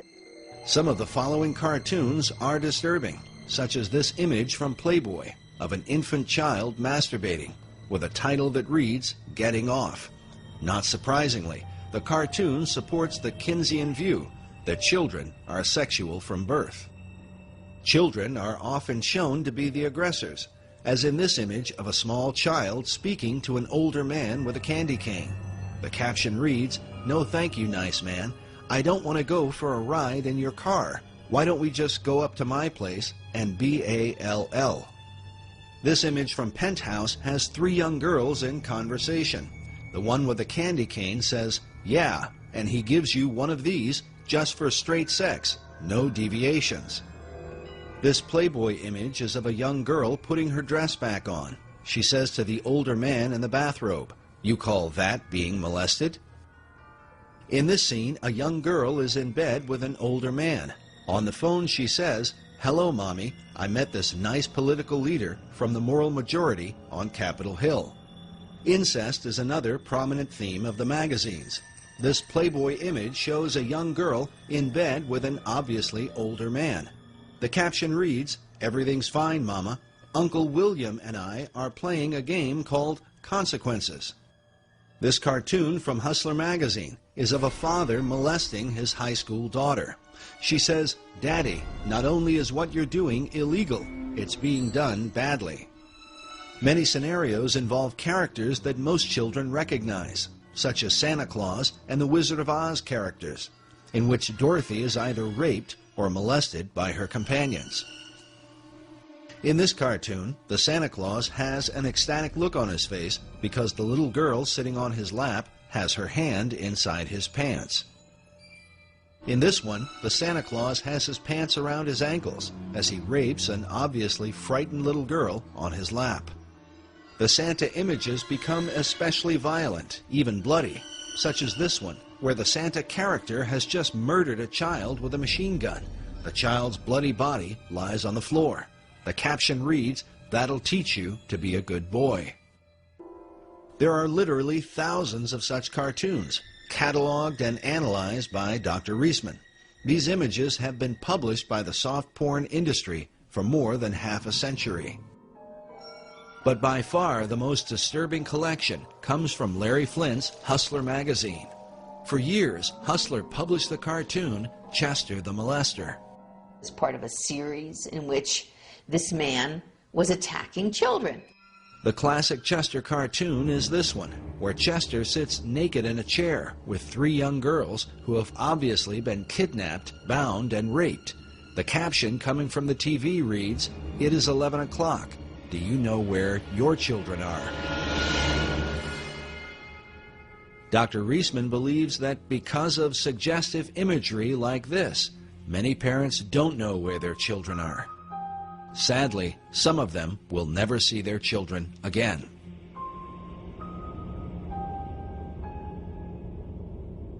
Chester the Molester was the invention of Hustler's head cartoonist, Duane Tinsley, shown here in the 1985 documentary, Rated X, where he explains the character of Chester. And Chester's the character that I do for the magazine. He'd have this dirty old guy that would do anything to trap a young girl. When you say young girl, how young do you mean? Well, at that particular time, he was after the younger ones, 10, 12. His idea is that he wants to get all little girls. Look again carefully at this disturbing image, where Chester is writing information on a notepad, almost as if he were recording data like one of Kinsey's pedophiles. First of all, if he's going to trap a little girl, you know, the idea for him would be to knock her out or something. I don't know. I mean, he didn't have to actually use a club or a bat. He could have smacked her, but just the idea of the bat is a little goofier. Would better than a baseball bat. I mean, it was just always with him. He was going to hit the little girl over the head with trap her, hit the little girl with his club, and drag her off to his lair, as it were. Whether she was going to have fun or not, it was never established. This same attitude seems to have carried into Tinsley's own life. 4 years after appearing in this documentary, Tinsley's daughter would testify in court that she had been repeatedly raped by Tinsley himself. In 1989, Duane Tinsley was tried and convicted as a child rapist, in part because of the research on his work done by Dr. Reisman. There's just no question at all that those cartoons that we showed, that they showed the jury, were absolute evidence of the crimes he had committed on his daughter, as testified by his daughter. During the trial, the jury was shown one of Tinsley's cartoons, which depicted a father molesting his teenage daughter. The caption reads, "Gee, I'd love to go to the drive-in, Tommy, but my dad has some, extra household chores for me tonight." In court, Tinsley's daughter claimed that her father showed her this cartoon and said to her, "This is you and me." The Associated Press reported that Tinsley often said, "You can't write this stuff all the time if you don't experience it." There's no normal human being that can draw those things, that can put that kind of idea out there to the public, who is not experiencing that themselves. No, that's just not going to happen. But Tinsley was not alone. His employer, Larry Flint, was also accused by his daughter, Tanya Flint Vega, in her book, Hustled, in which she claimed that her father used the Chester the Molester cartoons to introduce her to the idea of sex, and then raped her when she was only 9 years old. Like many pedophiles, Larry Flint was never charged with a crime and openly denied his daughter's allegations. Even Hugh Hefner is said to have been guilty of statutory rape. According to biographer Russell Miller in his book, Bunny, The Real Story of Playboy, Hefner himself enjoyed making love to a schoolgirl who had attended his daughter's Sweet 16 birthday party. Miller's evidence was based on the testimony of the staff that worked in the Playboy mansion at the time. As with Larry Flint, Hefner was never charged with a crime. A major breakthrough for Hefner's Playboy magazine and child pornographers in general was the film Pretty Baby, starring Brooke Shields. A film briefly remembered during the recent controversy over the images of 15-year-old Miley Cyrus. Pretty Baby was the story of a 12-year-old girl who grows up with a prostitute mother and ends up losing her virginity in a whorehouse. People magazine ran a story saying Brooke Shields, 12, stirs a furor over child porn in films. Playboy featured images from the film, along with an interview with the film's director, Louis Malle. In the interview, Malle said, when Playboy requested a photo that would express my personal vision of eroticism, I sent a shot of my 2-year-old daughter, Justine, naked. This led to the photos above of Brooke Shields, whom I cast in the title role of my new film, Pretty Baby.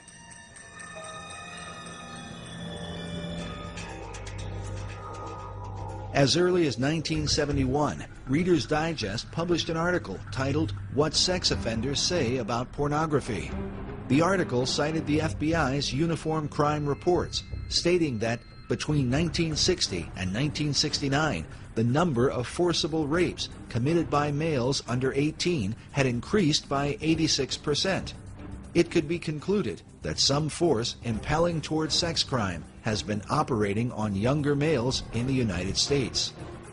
The period described by the FBI was one in which Playboy magazine had been the principal form of widespread pornography in America, especially the kind that would find its way into the hands of underage males. Then in the 1980s, the Surgeon General, C. Everett Koop, called pornography a clear and present danger to American public health. And who could forget the disturbing warning given by serial killer Ted Bundy in his final interview with Dr. James Dobson just hours before his execution in 1989. Listen, I'm no social scientist, and I haven't done a survey. I mean, I don't pretend that I know what John Q. Citizen thinks about this. But I've lived in prison for a long time now. And I've met a lot of men who were motivated to commit violence just like me. And without exception, every one of them was deeply involved in pornography, without question, without exception, deeply influenced and consumed by an addiction to pornography. Despite these warnings, the so-called soft porn industry has been normalized in America, partly because some of the most powerful social and political leaders of the last half-century have given interviews and appeared in these magazines, helping to make them part of America's mainstream. Perhaps most famous was Jimmy Carter's Playboy interview in 1976 as a presidential candidate. While ultimately considered a political blunder, it undoubtedly sent a message of acceptability to the up-and-coming generation, to those who, in time, would end up running the country. As such, what sort of decisions would they make on behalf of America's women and children?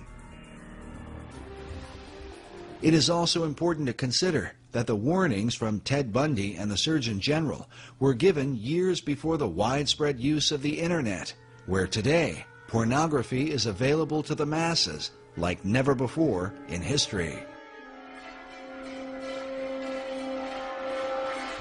The Internet, I'm not trying to say is a real negative and dark thing. There's a lot of positive and good things coming out of the Internet, but people need to be aware of the dark element that the Internet provides to people.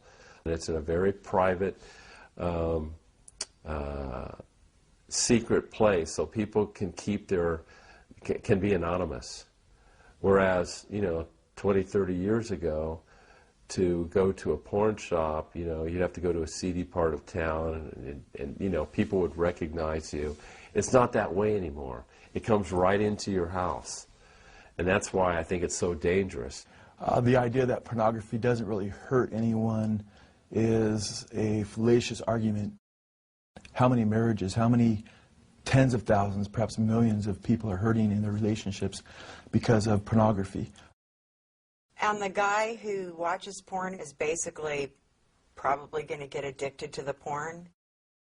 And if he does ever get married, sex is never going to be right because he's going to be so obsessed with the pornography that's not even real anyways. I believe that God intended sex to be between a man and a woman, a husband and a wife. Can you explain the images on the computer? This is nothing right here. Just because you're not out with some other woman doesn't mean that you're not being unfaithful to our marriage. And what else do you need? What do you need? I want my husband to be faithful. I want my husband to be a father to his children. I don't want him in his office watching pornography and telling me that he's trying to meet deadlines.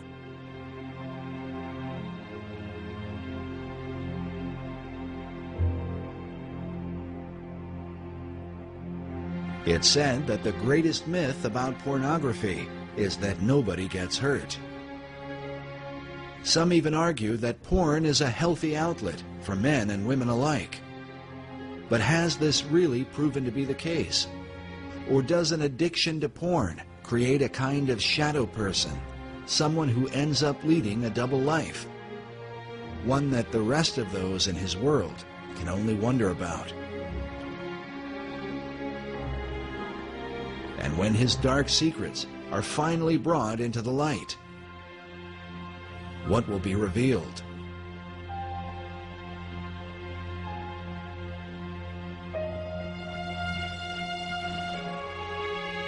One who understands the dark temptations of pornography is former Penthouse producer J. Gator Henry, who claims he narrowly escaped a lifestyle that became so extreme it almost landed him in prison.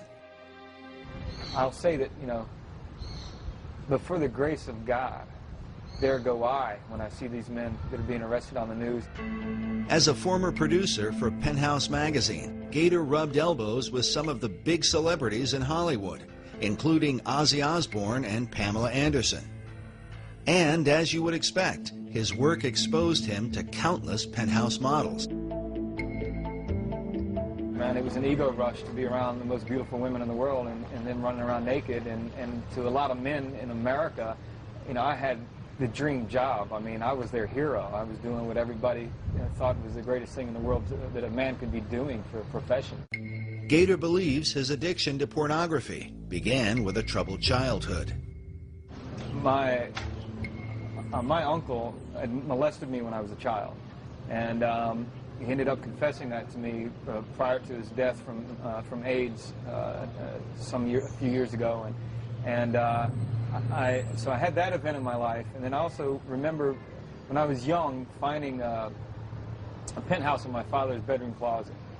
And boy, I thought that was the greatest thing since sliced bread when I found that thing. And when you're at that age and everything else, and so I immediately was hooked on the whole thing. So it's kind of interesting that everything turned around and ended up working for Penthouse. And pornography, especially printed pornography, people think that Penthouse or Playboy or whatever is innocent. And I'm here to say that it's absolutely not. Having also a drug past myself, marijuana is a stepping stone in the drug world, Penthouse magazine or Playboy magazine is a stepping stone in the porn world. You start there, it's not going to end there. Gator claims that the steps on his journey through pornography led him into deeper and darker levels of perversion. Eventually, he found himself on the brink of criminal behavior. It got so bad where I would get on the internet. Again, I was just consumed. The ages of the girls I was looking at, in order for me to get the rush and to get that tingle, that buzz that I wanted to get from the sexual side of it, what happens is you start looking at younger and younger images, younger and younger pictures of girls. And what happened for me one day was, the thought just slammed to me that I probably have done things and probably had images on my computer at that time that could put me in prison.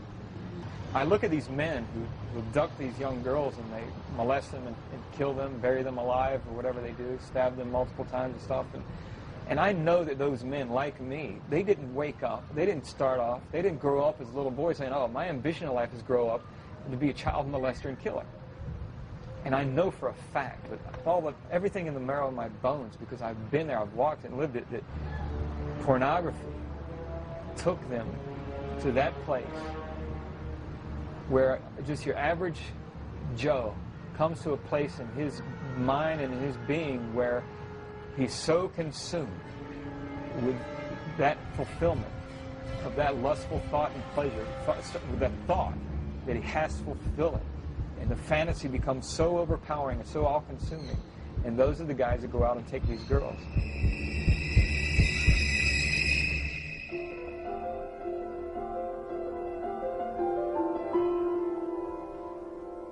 Thankfully, Gator Henry says that in his case, he never reached that point of criminal behavior. Today, he tells others he found strength to turn away from his dark addiction through his faith in God. I remember it now, and I saw myself. How wretched I really was before him, and how I had sinned against him, and he'd been so merciful to me. Dr. Judith Reisman has commented that in her more than 30 years of research, she has seen few, if any, escape their porn addiction except through anti-porn activism or faith-based programs. In Gator Henry's case, he says it was his Christian faith and the teachings he found in the Bible that kept him from becoming a sex offender. And what delivered me, what took me out of that, was plain and simple. Nothing but the power of Jesus Christ and the power of His Spirit through the fear of God. That fear might be summed up in the Gospel of Luke. When speaking about children, Jesus said, "It were better for a man that a millstone were hanged about his neck, and he cast into the sea, than that he should offend one of these little ones."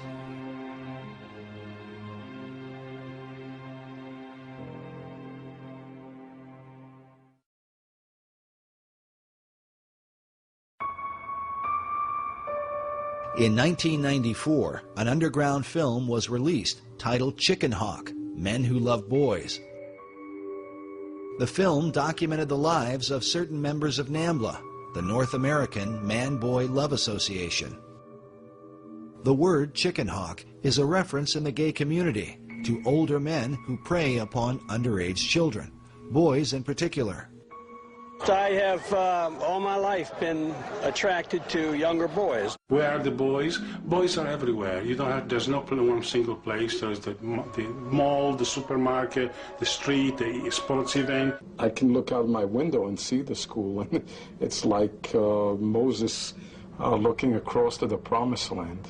He kept making excuses to pull up his shirt and show me his belly in a highly flirtatious way to any ordinary boy lover such as myself, a very exciting and appealing way. Now, the Queen's Vernacular was considered to be the #1 gay lexicon dictionary for homosexual language. 12,000 words in this dictionary, and you open it up, and their mascot is, as was the mascot in The Advocate, a boy, Boy Scout in this case. And the 12,000 words that are in here all relate to the in language, the cant that's being used within the homosexual movement amongst homosexuals. What do all these words mean? Well, they had a certain meaning for the homosexual world that the straight world didn't understand. It's another language. Very interesting because, 12,000 words, well, when Webster compiled his American Dictionary to distinguish us from the English, that had 12,000 new words as well. So that we were distinct from the English, from Samuel Johnson's dictionary. Webster said, no, we're a unique people. He had 12,000 words to show that. So this dictionary says, we are unique people. We have 12,000 words to show that. And some of those words we compiled we did an analysis of these words. And we found that the #1 quoted word, in order of importance, was a chicken, which relates to boys. Chicken, a young recruit, any boy under the age of consent, heterosexual, fair of face, and unfamiliar with homosexuality. There are 254 words there that deal with sex with boys. One of the most disturbing sequences in the film Chicken Hawk were a series of interviews done with parents whose children were being openly preyed upon in a small community by this pedophile, a man named Leland Stevenson. He is shown openly preying upon underage children, looking for an opportunity to molest them. So what happened? What? You made the phone ring. Oh, you made the phone ring? Oh, well, let's see how you did that. Oh, geez. You're just No, you can get in trouble for this. He was so eager to tell me when his birthday was, and he was going to be 15 in less than a month on the 1st of December. And this is what life is about. This is what real life is about. I would say that he was in bloom, and that's it. The flower is responding to warmth. That is, I as a human being am bathing him in a certain kind of celestial warmth. The frustration of the parents interviewed in this film is not unlike that of parents across America who live in fear of seeing their children violated by sexual predators. I'd probably kill him. Honest, I probably would, if he would have bothered my kids. You know, they prey on these children and how they can stand up and tell people what they believe in and that there's nothing that you can do about it. I don't understand our judicial system, that's for sure. Chicken Hawk, Men Who Love Boys, stands as a powerful indicator of the damage done to America in its post-Kinsey era. We remind the audience that the group NAMBLA, who are the focus of this film, claim to take their inspiration directly from Alfred Kinsey. And while many in the gay community would deny that homosexuality is linked to pedophilia, it is worth noting that the very founder of the gay rights revolution, Harry Hay, consistently advocated the inclusion of NAMBLA in gay pride parades. In fact, here is a photo of Hay marching in a parade with the words, "NAMBLA walks with me," written on his back. Needless to say, Hay had been persuaded by his chief influence, Alfred Kinsey.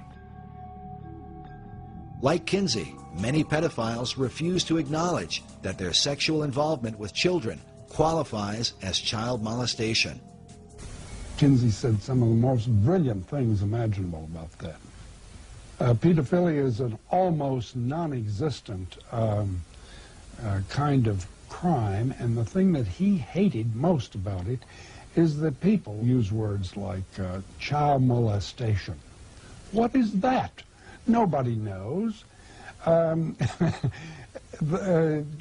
Abuse of children, are they talking about bollocks them against the ear or hitting them with a stovepipe? Are they talking about tickling them a little? Are you talking about fondling? You're going to put fondling and death attacks in the same group?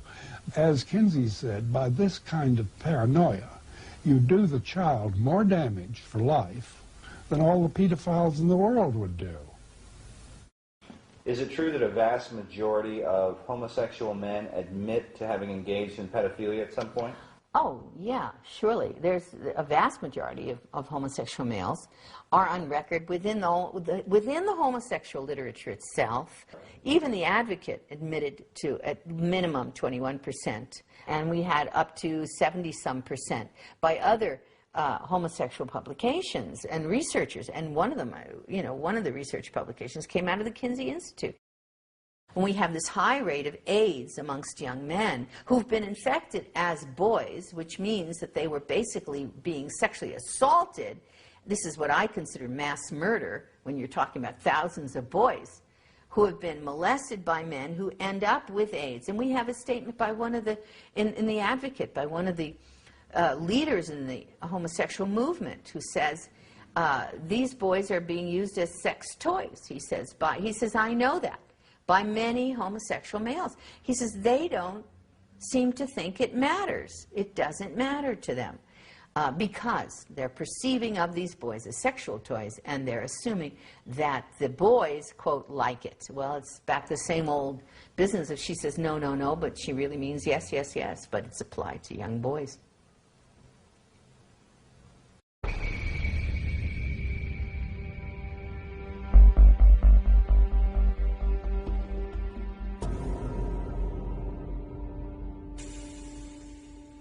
While groups like NAMBLA seem to represent an extreme viewpoint, the reality is that their philosophy is embraced by leading members of the academic community in what is called sexology, the study of human sexuality. From the late 60s and early 70s, both in the US and in the UK, there was what's called a paedophile liberation movement, and this put forward the notion very volubly that it's perfectly all right for men to have, or indeed women, for adults to have, quotes, consensual sexual relationships with children of any age, which is plainly nonsense. But the pedophile liberation movement is still at work in America's academic institutions and includes men who design the thinking behind what is taught in America's sex education programs. You roll it down the penis, and that protects the man when his penis is inside the woman's vagina. There was never any science in all this. It's got nothing to do with science. It's always been political. It's always been people's own sexual perversions that have driven them. And now that drives those sexual perversions into the schoolroom in the form of sex education curricula. Some of the leading pedophile supporters include the late Dr. John Money of Johns Hopkins University, Dr. John DiCecco, Professor Gilbert Hurt, and Dr. Hubert Kennedy, all out of San Francisco University. Perhaps the most influential was the late Dr. Vern Bulla from the Center for Sex Research at California State University, Northridge. Each of these men have either been editors for or have appeared in the Netherlands publication Paidica, the Journal of Pedophilia, a pseudo-academic journal specifically dedicated to normalizing and ultimately legalizing child molestation in society. Also appearing in Paidica was Dr. Ralph Underwager, who was often called as an expert witness in court cases involving child abuse. In his 1991 interview with Paidica, Underwager stated that pedophiles can boldly and courageously affirm what they choose. They can say that what they want is to find the best way to love, an acceptable expression of God's will for love and unity. It may take people being arrested. Revolutionaries have always risked arrest.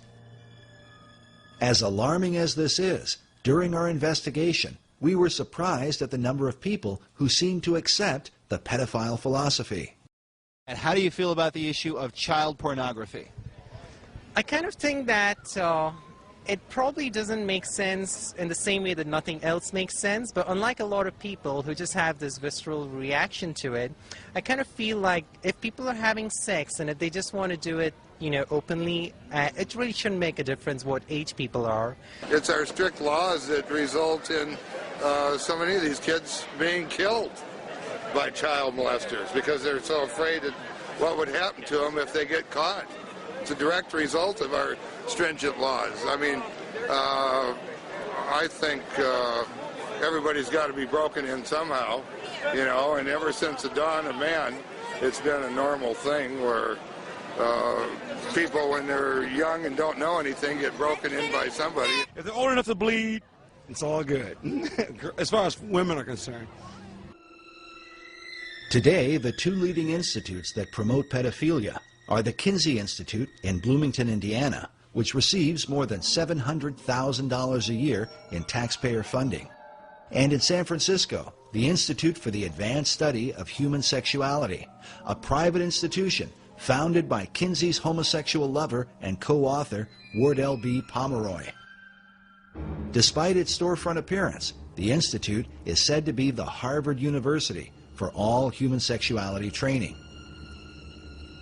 This institute creates the PhDs, the master's degree people, the teachers, the bachelor's degrees, the safe sex educators, and a whole variety of other AIDS prevention people that go into the schoolrooms all over the country and teach children about homosexuality, heterosexuality, bisexuality, bestiality, condoms, and all the rest of it. Teach sex.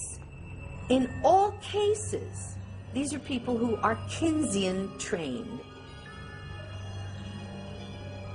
On their official website, the Institute states that there need to be sociosexual activities available to those disadvantaged because of age. Some believe this is a veiled reference to children, and that the Institute calls them disadvantaged because it's illegal for them to engage in sex. Can this really be the case? We decided to pay a visit to the Institute and question them about this and some other information on their website. Even if it's 2 minutes, the pain. I really can't. No. Can you answer one question for us, sir? Needless to say, our initial attempts were met with resistance. Can we get just one answer? On your website, which you make public, you say that you help those who are disadvantaged because they're aged sexually. Does that add up to endorsing pedophilia? I do not endorse anything of that. I would strongly recommend that you turn the camera off and leave right now. This is private property. Get out. Despite what appears to have been a denial, the Institute's website declares it is the sexual right of all people to engage in sexual acts or activities of any kind whatsoever, and that people have the right to sexual entertainment, including sexually explicit materials dealing with the full range of sexual behavior. If taken literally, these so-called rights would obviously include pedophilia and child pornography.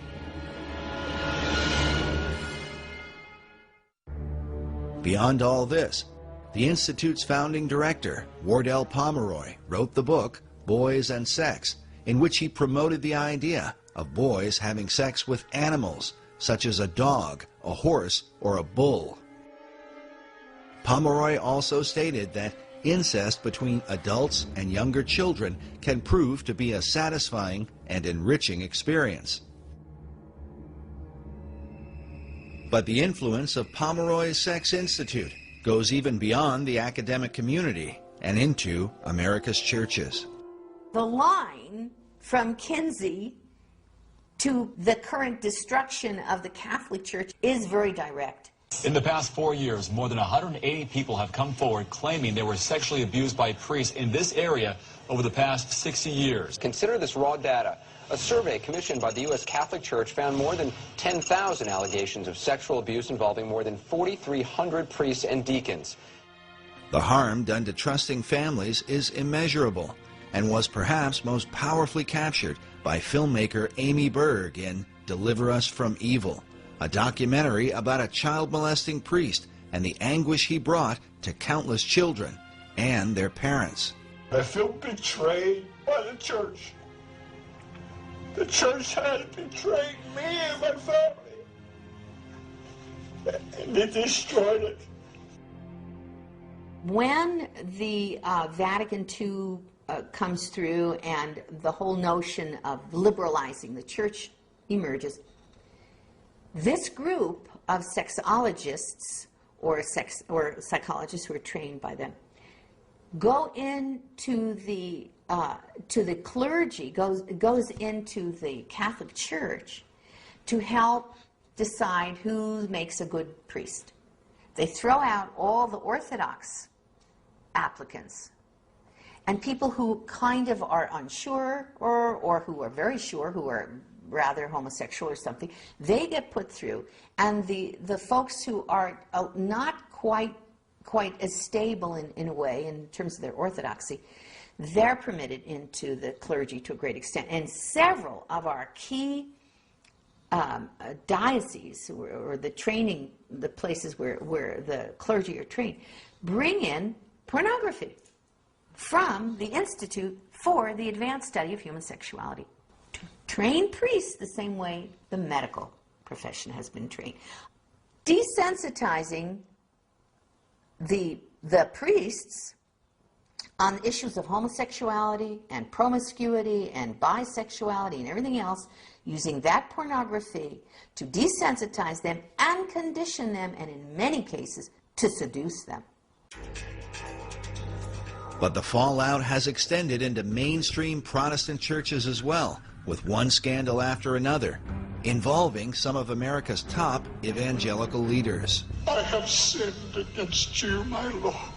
It just is a tragedy of the first order. You know, I could give you a theological reason, Nancy. I think the enemy of our souls, Satan, assaults the church and assaults the truth. As with Roman Catholicism, Protestant sex scandals all over the country often involve pedophile pastors and church leaders preying upon young children. While the hypocrisy involved is undeniable, can it be that this is the unavoidable conclusion of Kinsey's sexual revolution? A society so overwhelmed with temptation that even the most would-be pious members find it all but impossible to resist. And what will this mean for churches in America? There's a whole issue of denial. We have turned our back on understanding that this is a significant, profound problem in the church. And I think that there needs to be an awareness and education, and I think that pastors need to address it from the pulpit. Jeff Reinke is the marriage and family pastor of North Coast Calvary Chapel in Carlsbad, California. He believes that what we currently know about men struggling with sexual addiction in American churches is far worse than many Christian leaders are willing to admit. I am grieved at the lack of moral outrage that there is lacking today in our culture, and particularly in the church in the whole area of sexual perversion. I believe it is the Mount Whitney. I think addiction, and particularly sexual addiction, is the Mount Whitney of sin in the church today. If I could use a more effective metaphor, I really think it's like an iceberg, is we just barely see the tip of it. But underneath the surface, there is such deep denial, and that denial is led to personal destruction, I think, particularly with men.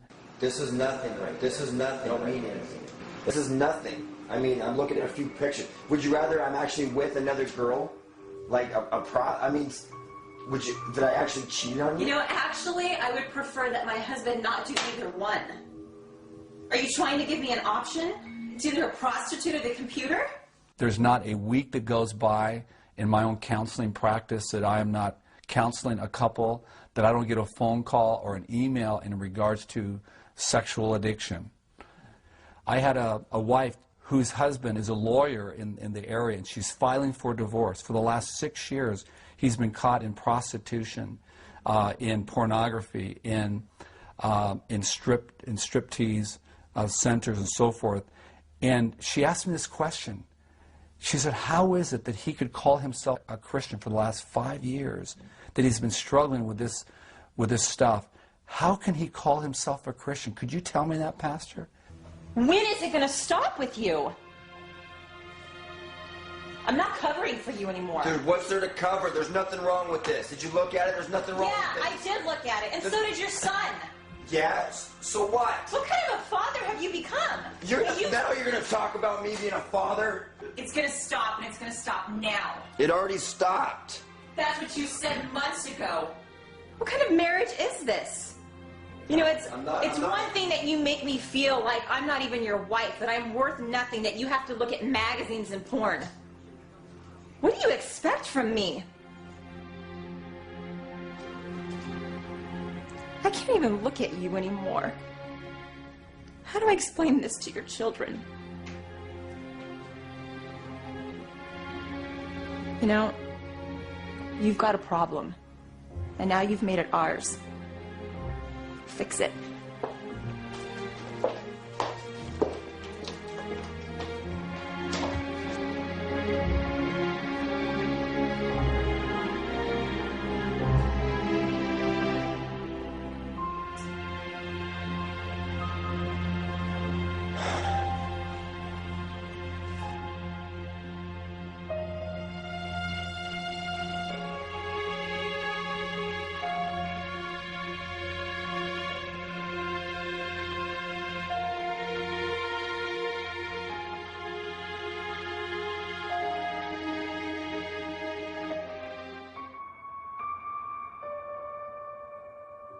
With so much devastation affecting America at many levels, the question is, why hasn't something been done about Kinsey's dark legacy? The answers are complicated. Many brush off the continued influence of Kinsey and his disciples because they are told that things have gotten better because of them. It is often reported that sex crimes are diminishing in America, and that rape has supposedly declined by 85% since 1970. Law professor Anthony D'Amato published an essay in 2006 titled "Porn Up, Rape Down," crediting the porn industry for this so-called reduction of rape. But leading members of law enforcement strongly disagree. Denver Police Lieutenant James D. Ponzi is a Regis University professor whose research on crime statistics has been presented at Harvard University and published in police journals across the country. Ponzi was quoted in Police Beat in May of 2005. He said, "In 1998, Shannon Schreiber was raped and murdered. The lawsuit her parents filed revealed the practice of downgrading sexual crimes. Departments cooked the books to lower crime rates." Lieutenant Ponzi got emails from different departments all over the country regarding statistics being altered in their cities. Ponzi said these lower rape statistics don't reflect what is truly happening in sex-related crimes. The reason for the deception is political pressure to lower crime rates, as partly exposed by U.S. News and World Report. In April of 2000, they wrote, "Facing political heat to cut crime in the city, investigators in the New York Sex Crime Unit sat on thousands of reports of rapes and other sexual assaults." Police Captain Rich Costello stated that the way crime was solved was with an eraser. In that same year, it was also reported that the FBI conducted a limited investigation and discovered that PPD had failed to report between 13,000 and 37,000 major crimes. Lieutenant Colonel Dave Grossman is a West Point psychology professor and Pulitzer Prize nominee. He is a renowned expert in human aggression and co-author of the book, Stop Teaching Our Kids to Kill. On crime statistics, he says, the downturn in violent crime in the U.S. in the 1990s is very deceptive. Violent crime is still about 5 times greater today per capita than it was in 1957. Grossman says the biggest factor for the lower crime rates is that we are lying about the data. One of the tactics used is to manipulate statistics in a way that gives a false impression to the public. For example, at the beginning of this film, we told you that some 58,200 children are abducted each year by non-family members. This report from the Department of Justice goes on to say that only 115 of these are stereotypical kidnappings. But they define stereotypical kidnapping to include children who are held for ransom or transported a distance of 50 or more miles. The report goes on to say that of the 58,200 children abducted, about half of the victims were sexually assaulted. While most people will be left thinking only about 115 kids, the reality is that at least 29,000 children are kidnapped and raped in America each year. The report also says that this is an underestimate. Researchers like Lieutenant James Ponzi, who we spoke with during our investigation, believe that the real number is much higher than anyone is able to document. As parents and guardians, we should consider again carefully the words of former prosecutor Ann Bremner. And we also see in a lot of these kidnapping and death cases recently by sex offenders that your child can be lost in just an instant. So I think you have to be vigilant at all times. Be vigilant at all times.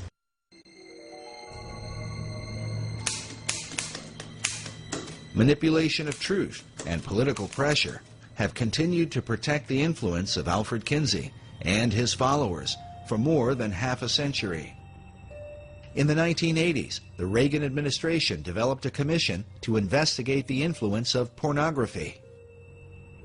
The Department of Justice brought in Dr. Judith Reisman, who initially wanted to investigate Kinsiјu along with the images in Playboy, Penthouse, and Hustler.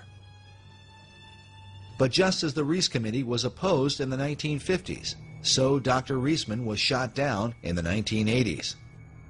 She conducted her research at American University, but once she began, the university vehemently opposed any investigation into Kinsiјu, and she was forced to drop it. I said, I'm not doing anything with human subjects. I'm just going to be researching his work, the things that he's already written. And they said, no, no, no, you can't do that. So academic freedom was completely eliminated because the Kinsey Institute had some kind of power structure going there that caused them to be unable to allow me to pursue a United States Department of Justice grant from our country that would have allowed me as an objective researcher to look into the Kinsey research as it stood. The president of American University at the time was Dr. Richard Berenson, who was later exposed in a sex scandal involving a series of obscene phone calls in which Berenson claimed he had a 4-year-old girl that he kept as a sex slave down in his basement. The calls were eventually traced to his office at American University. Berenson was exposed as a pedophile. And I spoke with a lawyer later, and it turned out, of course, he had pornography in his drawers. They cleaned out the office, got rid of the pornography, though they found out later, the lawyer did, that it had been there. And he quickly fled, ran to Johns Hopkins University, and entered there and stayed there for, I think it was 3 weeks, and got a clean bill of health from Johns Hopkins, saying that... like psychiatric treatment? Yes. Yes, suddenly he was okay. But political opposition came not only from American University, but also in Washington, D.C., over the analysis of Playboy, Penthouse, and Hustler. As a result, Dr. Reisman was forced to publish her report independently. The FBI and 7-Eleven took notice, as we mentioned earlier, and that's when the soft porn giants fought back. In her book, The Powerhouse, journalist Susan B. Trento documents how Playboy and Penthouse magazines hired a Washington-based PR firm named Gray & Company to create a media blitz that would discredit Dr. Reisman and the entire Reagan Commission on pornography. She writes that dealing with Judith Reisman was not difficult. Since Reisman was without political savvy and lacked allies, she made a most appealing target for discrediting. Trento says that Gray & Company charged between $50,000 and $75,000 per month for the campaign against Dr. Reisman, and that for this particular account, much of the cost was borne by Playboy. Penthouse also provided funding. Because of the controversy, it would be a decade later before Dr. Reisman's research would be officially embraced by the Department of Justice. In a letter written by past administrator Robert Sweet, he says, while the massive affluent sex industry has employed nearly every technique in their arsenal, short of violence, to stop Dr. Reisman's work, they have not shown her findings to be incorrect or methodologically flawed in even the smallest detail. Why don't you care more about the children than you do about protecting the finances of the sex industry and the sex establishment? It's Judith. Right, the sex industry. Tell me about this sex industry. Dr. Reisman has for years argued against the harmful impact of the sex industry on America's children. Many of the PhDs who teach in our universities have not only been associated with the Journal of Pedophilia, but have also served as the board members for pornographic magazines like Penthouse Forum. These are the people who have designed the programs for sex education in America. Because Kinsey chose to define the pain and suffering of abused children as orgasm, he then argued that children were sexual from birth and should be taught about having sex as soon as possible. While most who promote the programs probably don't know it, this thinking is what lies behind the idea of teaching sex education to kindergartners. I remember him using this in his campaign against me, saying Barack Obama supports teaching sex education to kindergartners. And, you know, which I didn't know what to tell him.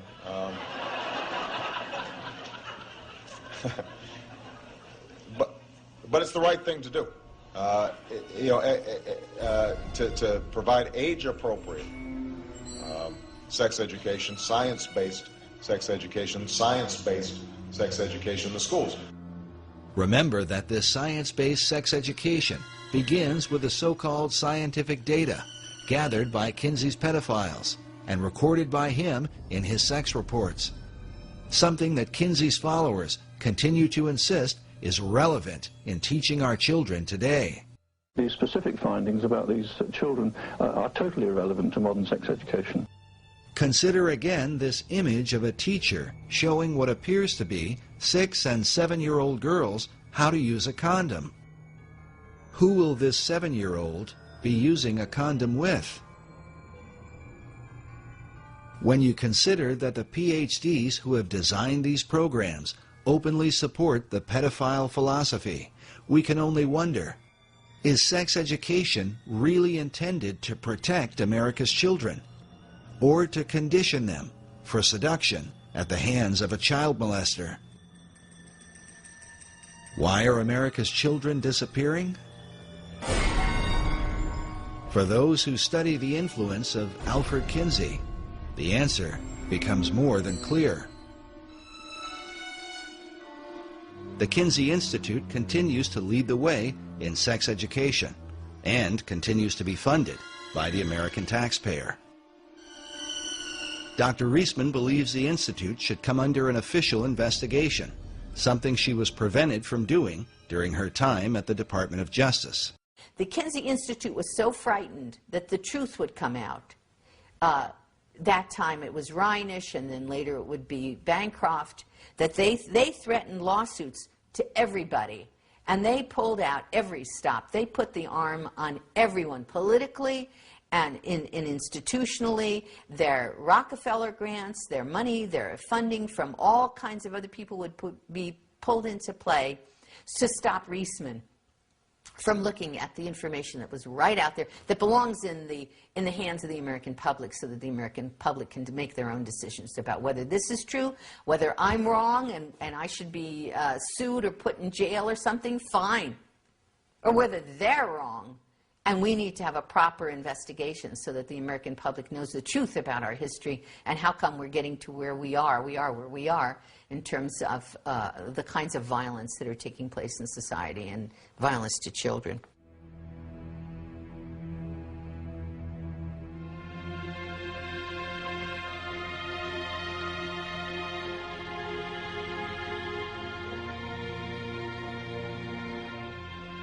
We are told that our founding fathers went to war so that America might be free. But how they would respond, we can only wonder, if they could see our country today and witness how we now define that original liberty for which brave men fought and died.